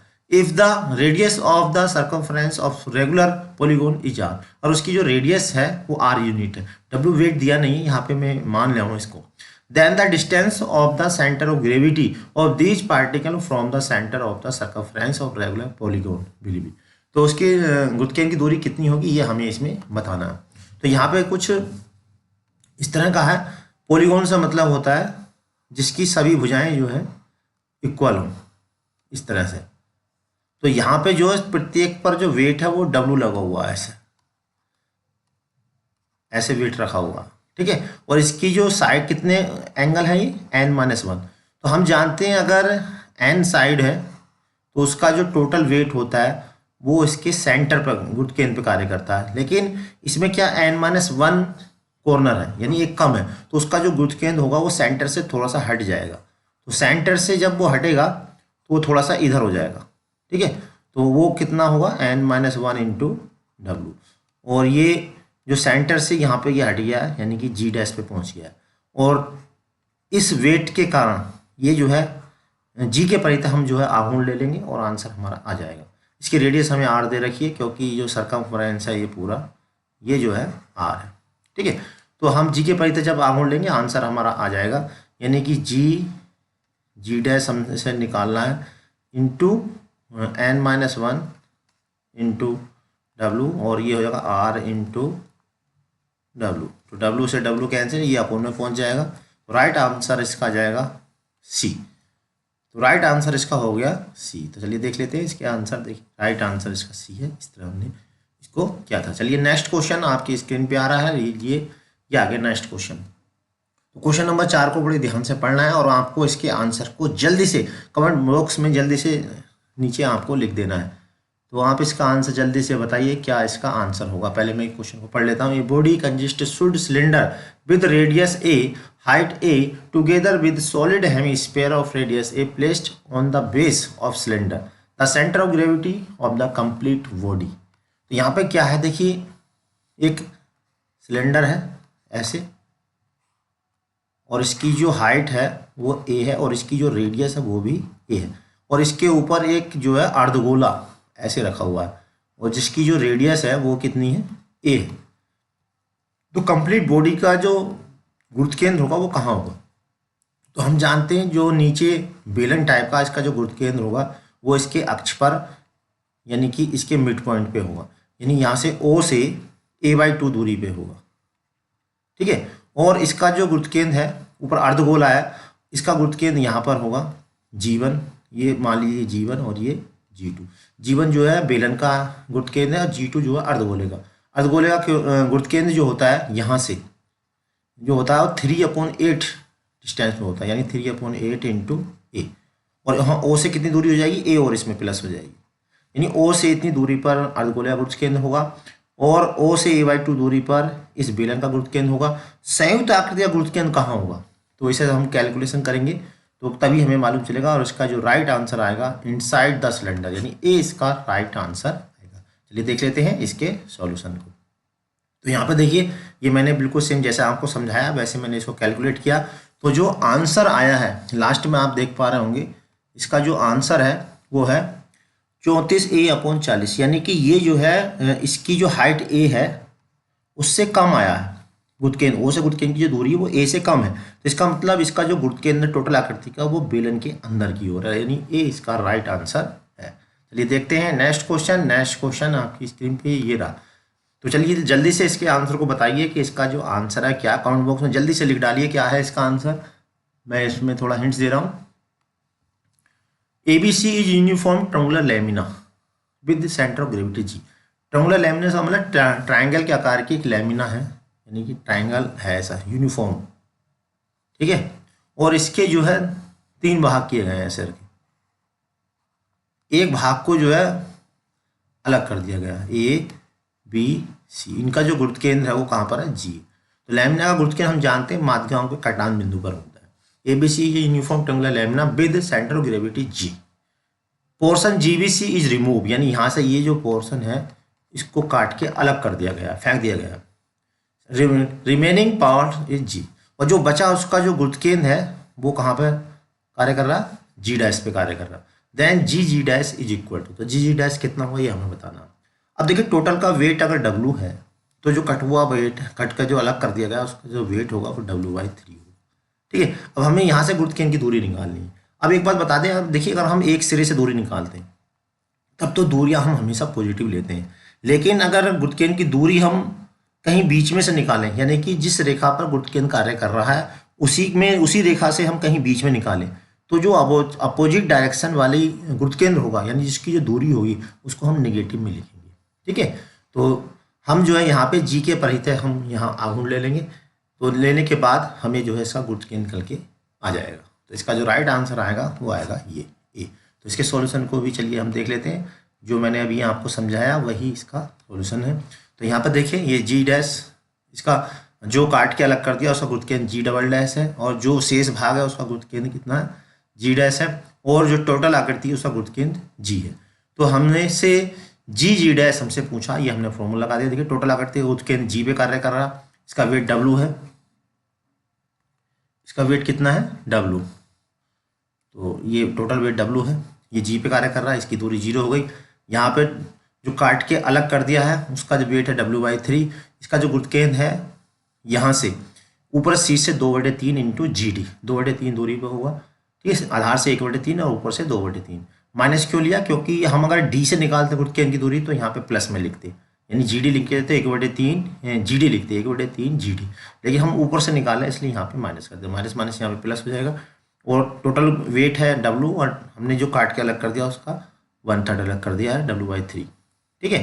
तो इसको हमने सॉल्व किया, और देखिए यहाँ पे 2GD, इसमें जो अनुपात होता है वो 2:1 का अनुपात होता है, यानी ऊपर से 2 और इधर से 1। अगर इसको 2 कर दिया जाए तो ऊपर वाले के बराबर हो जाएगा। तो यहाँ पर देखिए 2GD कर दिया, तो 2GD किसके बराबर होगा? G के बराबर होगा, यानी कि यहाँ पर हो जाएगा 2G, हाँ यहाँ पर देखिए 2GD बराबर हो जाएगा AG के इक्वल, ठीक है। 2GD,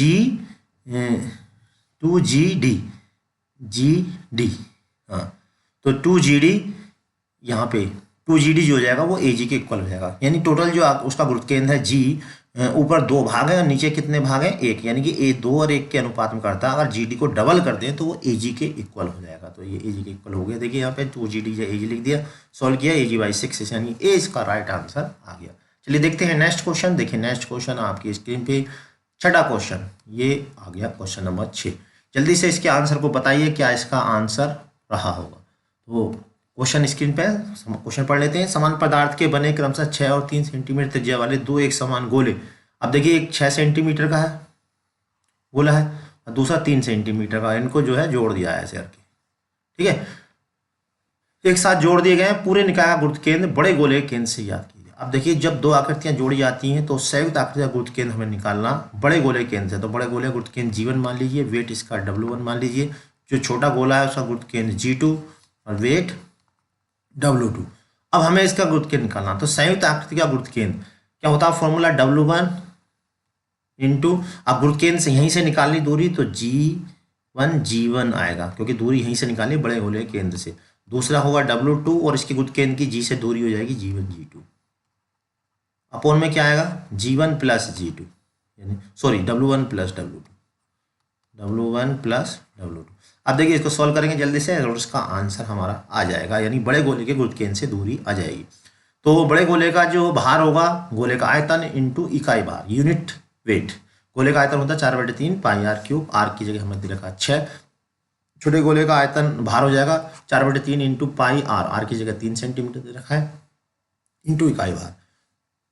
बड़े गोले के केंद्र की दूरी 0 हो जाएगी और छोटे गोले के केंद्र की जो दूरी हो जाएगी 6, 3, 9। जैसे इसमें रखेंगे आंसर हमारा झड़ दिया सी आ जाएगा।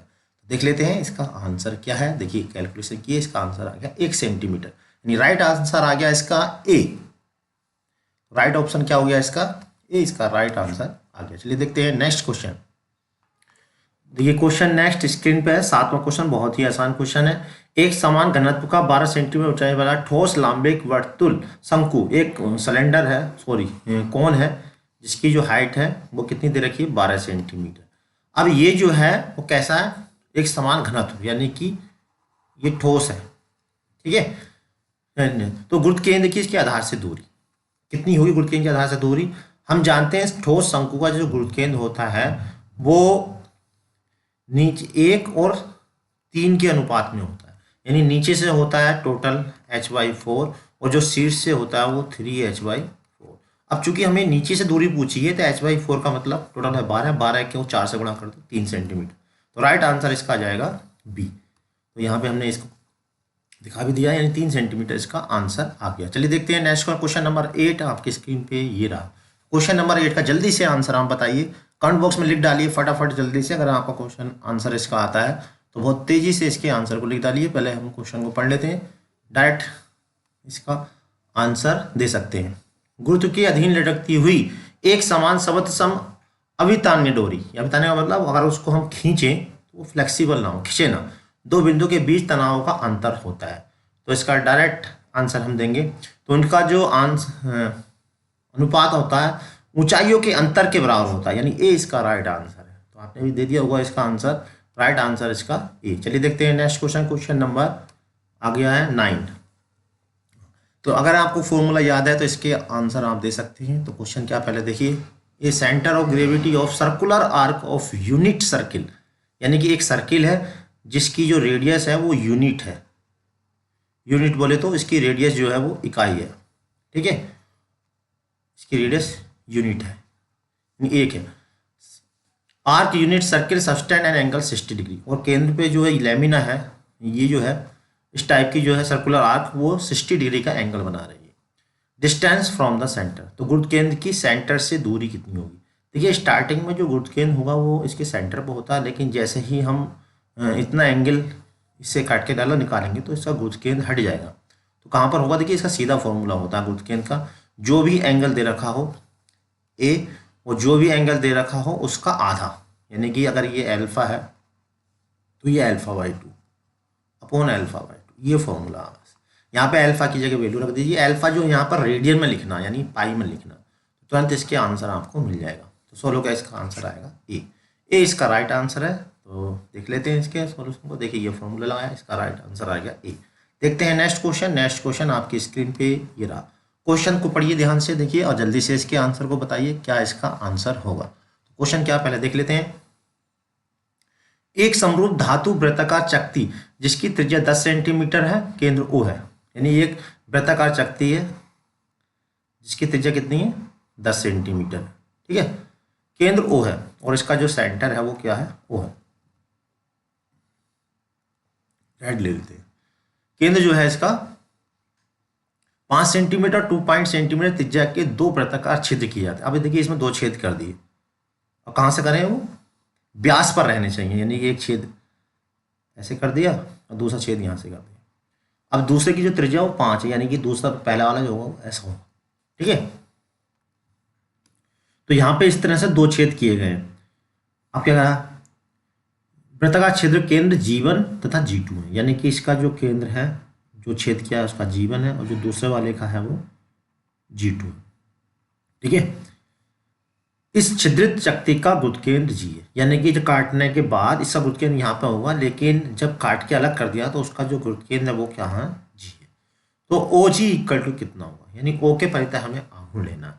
तो जब हम O के परितः आहूण लेंगे या फिर हम O के से गुरुत्व केंद्र की दूरी निकालेंगे OG, देखिए अगर वो डायरेक्ट, मैंने पहले ही बताया था कि अगर आप एक सिरे से निकाल रहे हैं तब तो कोई दिक्कत नहीं, डिस्टेंस अब पॉजिटिव ली जाती है। लेकिन अगर कहीं बीच में से अगर गुरुत्व केंद्र आप निकाल रहे हैं और फॉर्मूला वही लगाना चाह रहे हैं, तो गुरुत्व केंद्र की दूरी जो अपोजिट डायरेक्शन में होगी यानी कि लेफ्ट में होगी, उसे हम माइनस में लिख लेंगे। बस इतना इसमें ध्यान रखना है और आंसर हमारा आ जाएगा। चाहे आप किनारे से निकाल लें, यहाँ से निकाल लें गुरुत्व केंद्र की दूरी, उसे बाद में माइनस कर दें, तो आपको माइनस का चक्कर नहीं पड़ेगा, ठीक है। तो इसे सॉल्व कर रहे होंगे आप, करने के बाद इसका आंसर आ जाएगा। चलिए मैं इसके सॉल्यूशन को दिखा देता हूँ। तो देखिए ये इस तरह से है, ये इसका गुरुत्व केंद्र निकाल दिया हमने। अब यहाँ पर देखिए OG1 माइनस क्यों लगाया, क्योंकि हमने गुरुत्व केंद्र की दूरी O से निकालना है। अगर ये O से न निकाल के A से निकालते तो यहाँ माइनस का चक्कर रखने की जरूरत नहीं है, लेकिन इससे थोड़ा सा क्वेश्चन लंबा हो जाता है। तो डायरेक्ट आपको निकालना तो आप वहीं से निकाल सकते हैं, बस अंतर इतना है जो दूरियाँ राइट में है वो तो पॉजिटिव लिए जाएंगी, जो लेफ्ट में है वो उसे माइनस में लिख लेंगे, तो कभी भी दिक्कत नहीं है, आंसर हमारा बिल्कुल ठीक आ जाता है। तो इसको हमने सॉल्व किया है 25/22 आंसर इसका। तो राइट आंसर हो गया इसका 25/22, 25/22 यानी सी इसका राइट आंसर हो गया। चलिए देख लेते हैं नेक्स्ट क्वेश्चन। नेक्स्ट क्वेश्चन ये रहा 11वां क्वेश्चन। एक खोखले शंकु के वक्रपृष्ठ का गुरुत्व केंद्र शंकु के अक्ष पर होता है, इसे निम्न अनुपात में बांटता है। जरा ध्यान देंगे, यहाँ पे जो ये है खोखला शंकु है, एक ठोस शंकु होता है, एक खोखला होता है, तो दोनों में अंतर होता है। There is world of difference, hollow cone and solid cone. तो यहाँ पे कैसा है, खोखला और जो एक सॉलिड होता है, दोनों में सॉलिड वाला तो मैंने अभी आपको बताया था। तो सॉलिड वाले का जो गुरुत्व केंद्र होता है नीचे से H/4 पे होता है और ऊपर से होता है 3H/4 पे। लेकिन अगर खोखला है, इसका जो गुरुत्व केंद्र होगा नीचे से वो H/3 पे और ऊपर से 2H/3। तो यहाँ पे 1 और 2 का अनुपात, यानी कि इसका जो राइट आंसर हो जाएगा वो A हो जाएगा। यहाँ मैंने इसको बता भी दिया। चलिए देखते हैं नेक्स्ट क्वेश्चन। क्वेश्चन नंबर 12 आपकी स्क्रीन पे ये रहा। ये बड़ा बढ़िया क्वेश्चन है। अरे हाँ, ये क्वेश्चन तो पहले भी आ गया है, तो देखिए जल्दी से इसका आंसर बता दीजिए। अब तो आपको इसका आंसर भी मालूम हो गया होगा।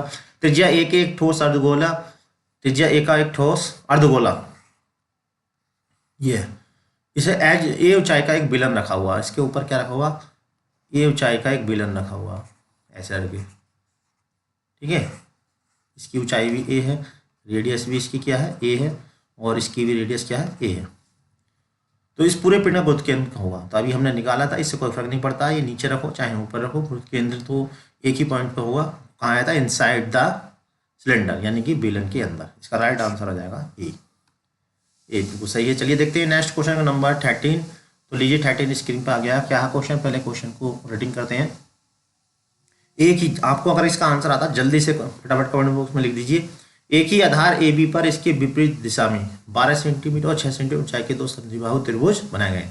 अब देखिए एक आधार है ए बी, यहां से ऐसे करके, ठीक है।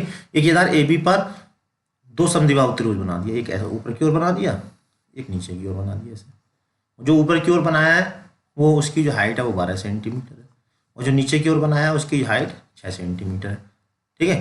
तो जो ऊपर की ओर बनाया है, अब क्या है, समद्विबाहु त्रिभुज सी ए डी बनाए जाते हैं। ए बी से चतुर्भुज A B C A D B, A B यहाँ से जो बनाया गया ऊपर की ओर, ए आधार ए बी पे ऊपर की ओर ये सी है और ये नीचे क्या डी है, ठीक है। तो टोटल का गुरुत्व केंद्र की हमें ए बी से दूरी पूछी है। अब देखिए यहाँ पे फिर बीच में से पूछ ली ए बी से दूरी।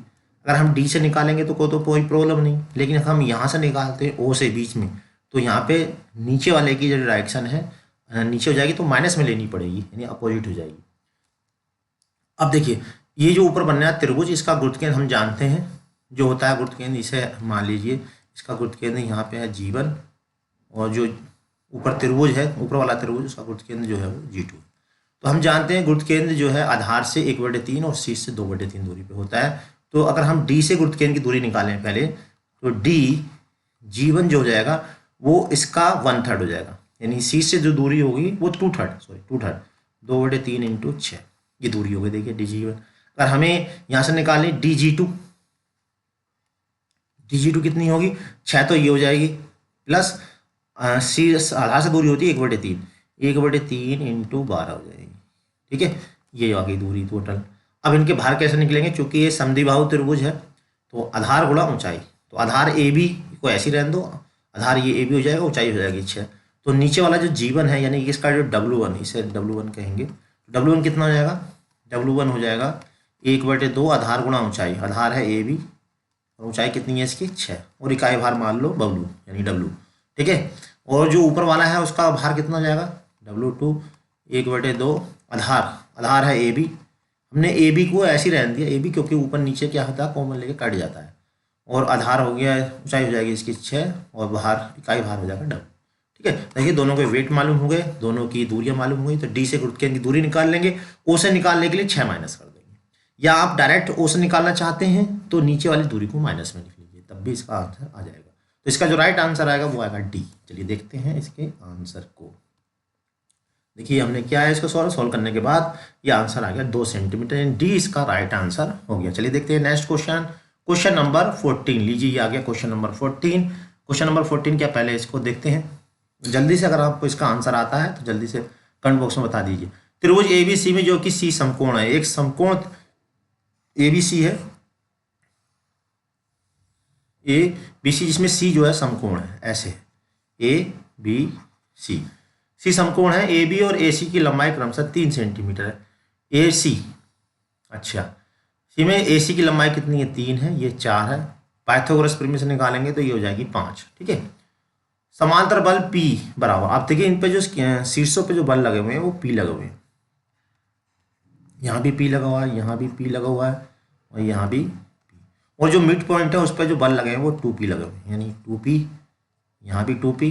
अगर आपको इसका आंसर निकल जाए आपका जल्दी से, तो आप जल्दी से कमेंट बॉक्स में लिख डालो फटाफट 2P, ठीक है। तो भुजाओं के मध्य बिंदु पर कार्य कर रहा है शीर्ष C से गुरुत्व केंद्र की दूरी, यानी कि इसे आप मान लीजिए x अक्ष और इसको मान लीजिए y अक्ष, ठीक है। तो x अक्ष के अनुदिश विभाजित कर दीजिए, y अक्ष के अनुदिश विभाजित कर लीजिए। C से गुरुत्व केंद्र की जो दूरी हो जाएगी वो √x² प्लस के y², ये आ जाएगी C से गुरुत्व केंद्र की दूरी, यानी CG। और x का बार कैसे निकालेंगे, देखिए x बार क्या होगा, बल और उसकी दूरी C से कितनी हो जाएगी 0, दूसरा बल कितना 2P, उसकी x अक्ष से दूरी, टोटल 4 है, आधा हो गया 2। तीसरा बल देखिए P, उसकी दूरी कितनी है 4। चौथा बल है 2P, उसकी दूरी कितनी हो जाएगी, यहाँ से ये दूरी एक्स वाली हो जाएगी 2। और फिर है P, इसकी दूरी 0, क्योंकि एक्स वाला कोऑर्डिनेट देखना है, फिर 2p है, इसकी दूरी कितनी 0, अपोन में कितना आएगा इन सभी बलों का जोड़। तो सब जो बल है वो 9p बैठ रहे हैं, जोड़ कर देख लो, ये आ गया। ये सोल्व कर लेंगे, एक्स निकल जाएगा, बिल्कुल इसी तरह से वाई निकल जाएगा, यहाँ से इसका आंसर आएगा। तो राइट आंसर इसका आएगा सी। तो देख लेते हैं इसके सॉल्यूशन को। देखिए इसको सॉल्व किया, सी इसका राइट आंसर 5/3 सेंटीमीटर। देखते हैं नेक्स्ट क्वेश्चन। नेक्स्ट क्वेश्चन आपकी स्क्रीन पे ये रहा। अच्छा, डायरेक्ट इसका आंसर आपको देना है। अगर आपने थ्योरी इसकी पढ़ रखी है तो इसके आंसर को आप डायरेक्ट दे सकते हैं। किसी त्रिभुज के शीर्ष पर रखे 3 बराबर कणों का गुरुत्व होता है। देखिए त्रिभुज के शीर्ष पे अगर हम 3 बराबर कण रख दें तो उसका गुरुत्व केंद्र जो है बदलता नहीं है, यानी वहीं रहता है जहाँ पर त्रिभुज का गुरुत्व केंद्र होता है। हम जानते हैं त्रिभुज का जो गुरुत्व केंद्र होता है वो माध्यम के कटान बिंदु पर होता है, यानी यहाँ पे होता है। अब जब 3 बराबर भार रखेंगे तो उसका गुरुत्व केंद्र चेंज नहीं होगा। तो अंत केंद्र पे तो होता ही नहीं इसका गुरुत्व केंद्र, परिकेंद्र पे भी नहीं होता त्रिभुज का, लंब केंद्र पे भी नहीं होता, कहाँ होता है गुरुत्व केंद्र। तो बी इसका राइट आंसर हो गया। ये देखते हैं नेक्स्ट क्वेश्चन, क्वेश्चन नंबर 16। अब देखिए जो 15 क्वेश्चन है वो हमने गुरुत्व केंद्र के, और जो इसमें 3 क्वेश्चन हमने इससे पहले वाला जो चैप्टर था उसके डाल दिए हैं इसमें, क्योंकि उसमें ज़्यादा क्वेश्चन नहीं आते हैं, लेकिन जो इंपॉर्टेंट क्वेश्चन तो वो मैंने लिख दिए हैं। तो देखिए पहला क्वेश्चन ये है, अब डायरेक्ट इसका आंसर बता सकते हैं। Direction of 3 force and 2 and 3 and acting point of parallel to the side of equilateral triangle then taken in order then magnitude of their resultant each। यानी माजरा ये है कि एक समबाहु त्रिभुज है और इसकी साइड के अलोंग जो बल लगे हुए 1 न्यूटन, 2 न्यूटन और 3 न्यूटन है, ठीक है। तो इनका रिजल्टेंट हमें बताना। तो रिजल्टेंट बताने के लिए एक बार एक्सेस के अनुदिश विभाजित करेंगे। एक्सेस के अनुदिश विभाजित करेंगे तो कितना हो जाएगा 1 इंटू cos 0। दूसरा बल कितना एंगल हो जाएगा एक्सेस से, इसका हो जाएगा 120, यानी कि 2 इंटू cos 120। तीसरा कितना है, इसका हो जाएगा इधर से 120 है तो इधर से हो जाएगा 240, यानी 3 cos 240। इसको सॉल्व कर लेंगे एक्स को। इसी तरह से बाई कैसे निकालेंगे, कोस की जगह हम यहाँ पे साइन लगा देंगे, बाई आ जाएगा। अब क्या बोल रहा है रिजल्टेंट, रिजल्टेंट क्या होता है अंडर रूट x² प्लस के y²। जैसे ही हम x² प्लस y² करेंगे इसका रिजल्टेंट निकल के आ जाएगा। तो इसका जो राइट आंसर आएगा वो डी आएगा। तो यहाँ पर देख लेते हैं इसके सॉल्यूशन को। तो देखिए ये हमने ऐसे किया है, इसको एक पॉइंट पे दर्शा दिया हमने, एक्स का अनुदिश विभाजित किया, y का अनुदिश सॉल्व किया, परिणाम ही आ गया √3 न्यूटन। देखते हैं नेक्स्ट क्वेश्चन, क्वेश्चन नंबर 17 लीजिए। देखिए 17 क्वेश्चन तो ये जो क्वेश्चन है वो भी थोड़ा ऐसा ही है। फोर्स ये दे रखे A B respectively, equilateral triangle A B C, side 20 unit, यानी उसकी जो साइड है इक्वल साइड जो हो 20 यूनिट की। इधर resultant force make an angle with side A B. तो रिजल्टेंट फोर्स ए बी से कितना एंगल बनाएगा ये हमसे पूछा। बिल्कुल सेम यही क्वेश्चन है, बिल्कुल सेम ऐसे ही है, इक्विलेटरल है, बस फोर्स कितने अलग अलग हैं। ये 3p लग रहा है, ये 7p लग रहा है और यहाँ पर 5p लग रहा है। जल्दी से इसके आंसर को बता दीजिए। एक्स निकालिए, वाई निकालिए। अब चूंकि यहाँ पर डायरेक्शन पूछिए तो डायरेक्शन हम जानते हैं tan थीटा होती है y/x, ठीक है। तो इसका अगर आप करेंगे तो डायरेक्ट आंसर आ जाएगा ए। आपने निकाल दिया होगा आंसर, देख लेते हैं इसके सॉल्यूशन को। देखिए ये 150 बिल्कुल सेम वैसी जैसे अभी किया था हमने, 150 इसका आंसर आ जाएगा। लास्ट क्वेश्चन आपके स्क्रीन पे ये रहा, ठीक है। 10 किलोग्राम के 3 बराबर समतलीय बल एक बिंदु पर कार्य कर रहे हैं। यदि तीनों बल की क्रिया रेखा लाइन ऑफ एक्शन से समान कोण बनाती हैं तो उनका परिणामी बल ज्ञात किया। देखिए ये भी क्वेश्चन ऐसे ही जो अभी हमने बताया था। कैसे हैं, 3 इक्वल वे, क्योंकि तीनों इक्वल फोर्स है तो इसका मतलब ये एक समबाहु त्रिभुज बना रहा है, क्योंकि बल त्रिभुज के नियम से अगर बल समान है, ठीक है, और वो किसी त्रिभुज की क्रम से लेके भुजाओं के अनुपाती हैं तो बल त्रिभुज के नियम से वो एक त्रिभुज बनाएंगे। ये भी 10 है, ये भी 10 है, ये भी 10 है, ठीक है। अब इनका x निकाल लो, y निकाल लो और परिणामी निकाल लो, आंसर आ जाएगा। तो x square 10 cos 0, 10 cos 120, 10 cos 240।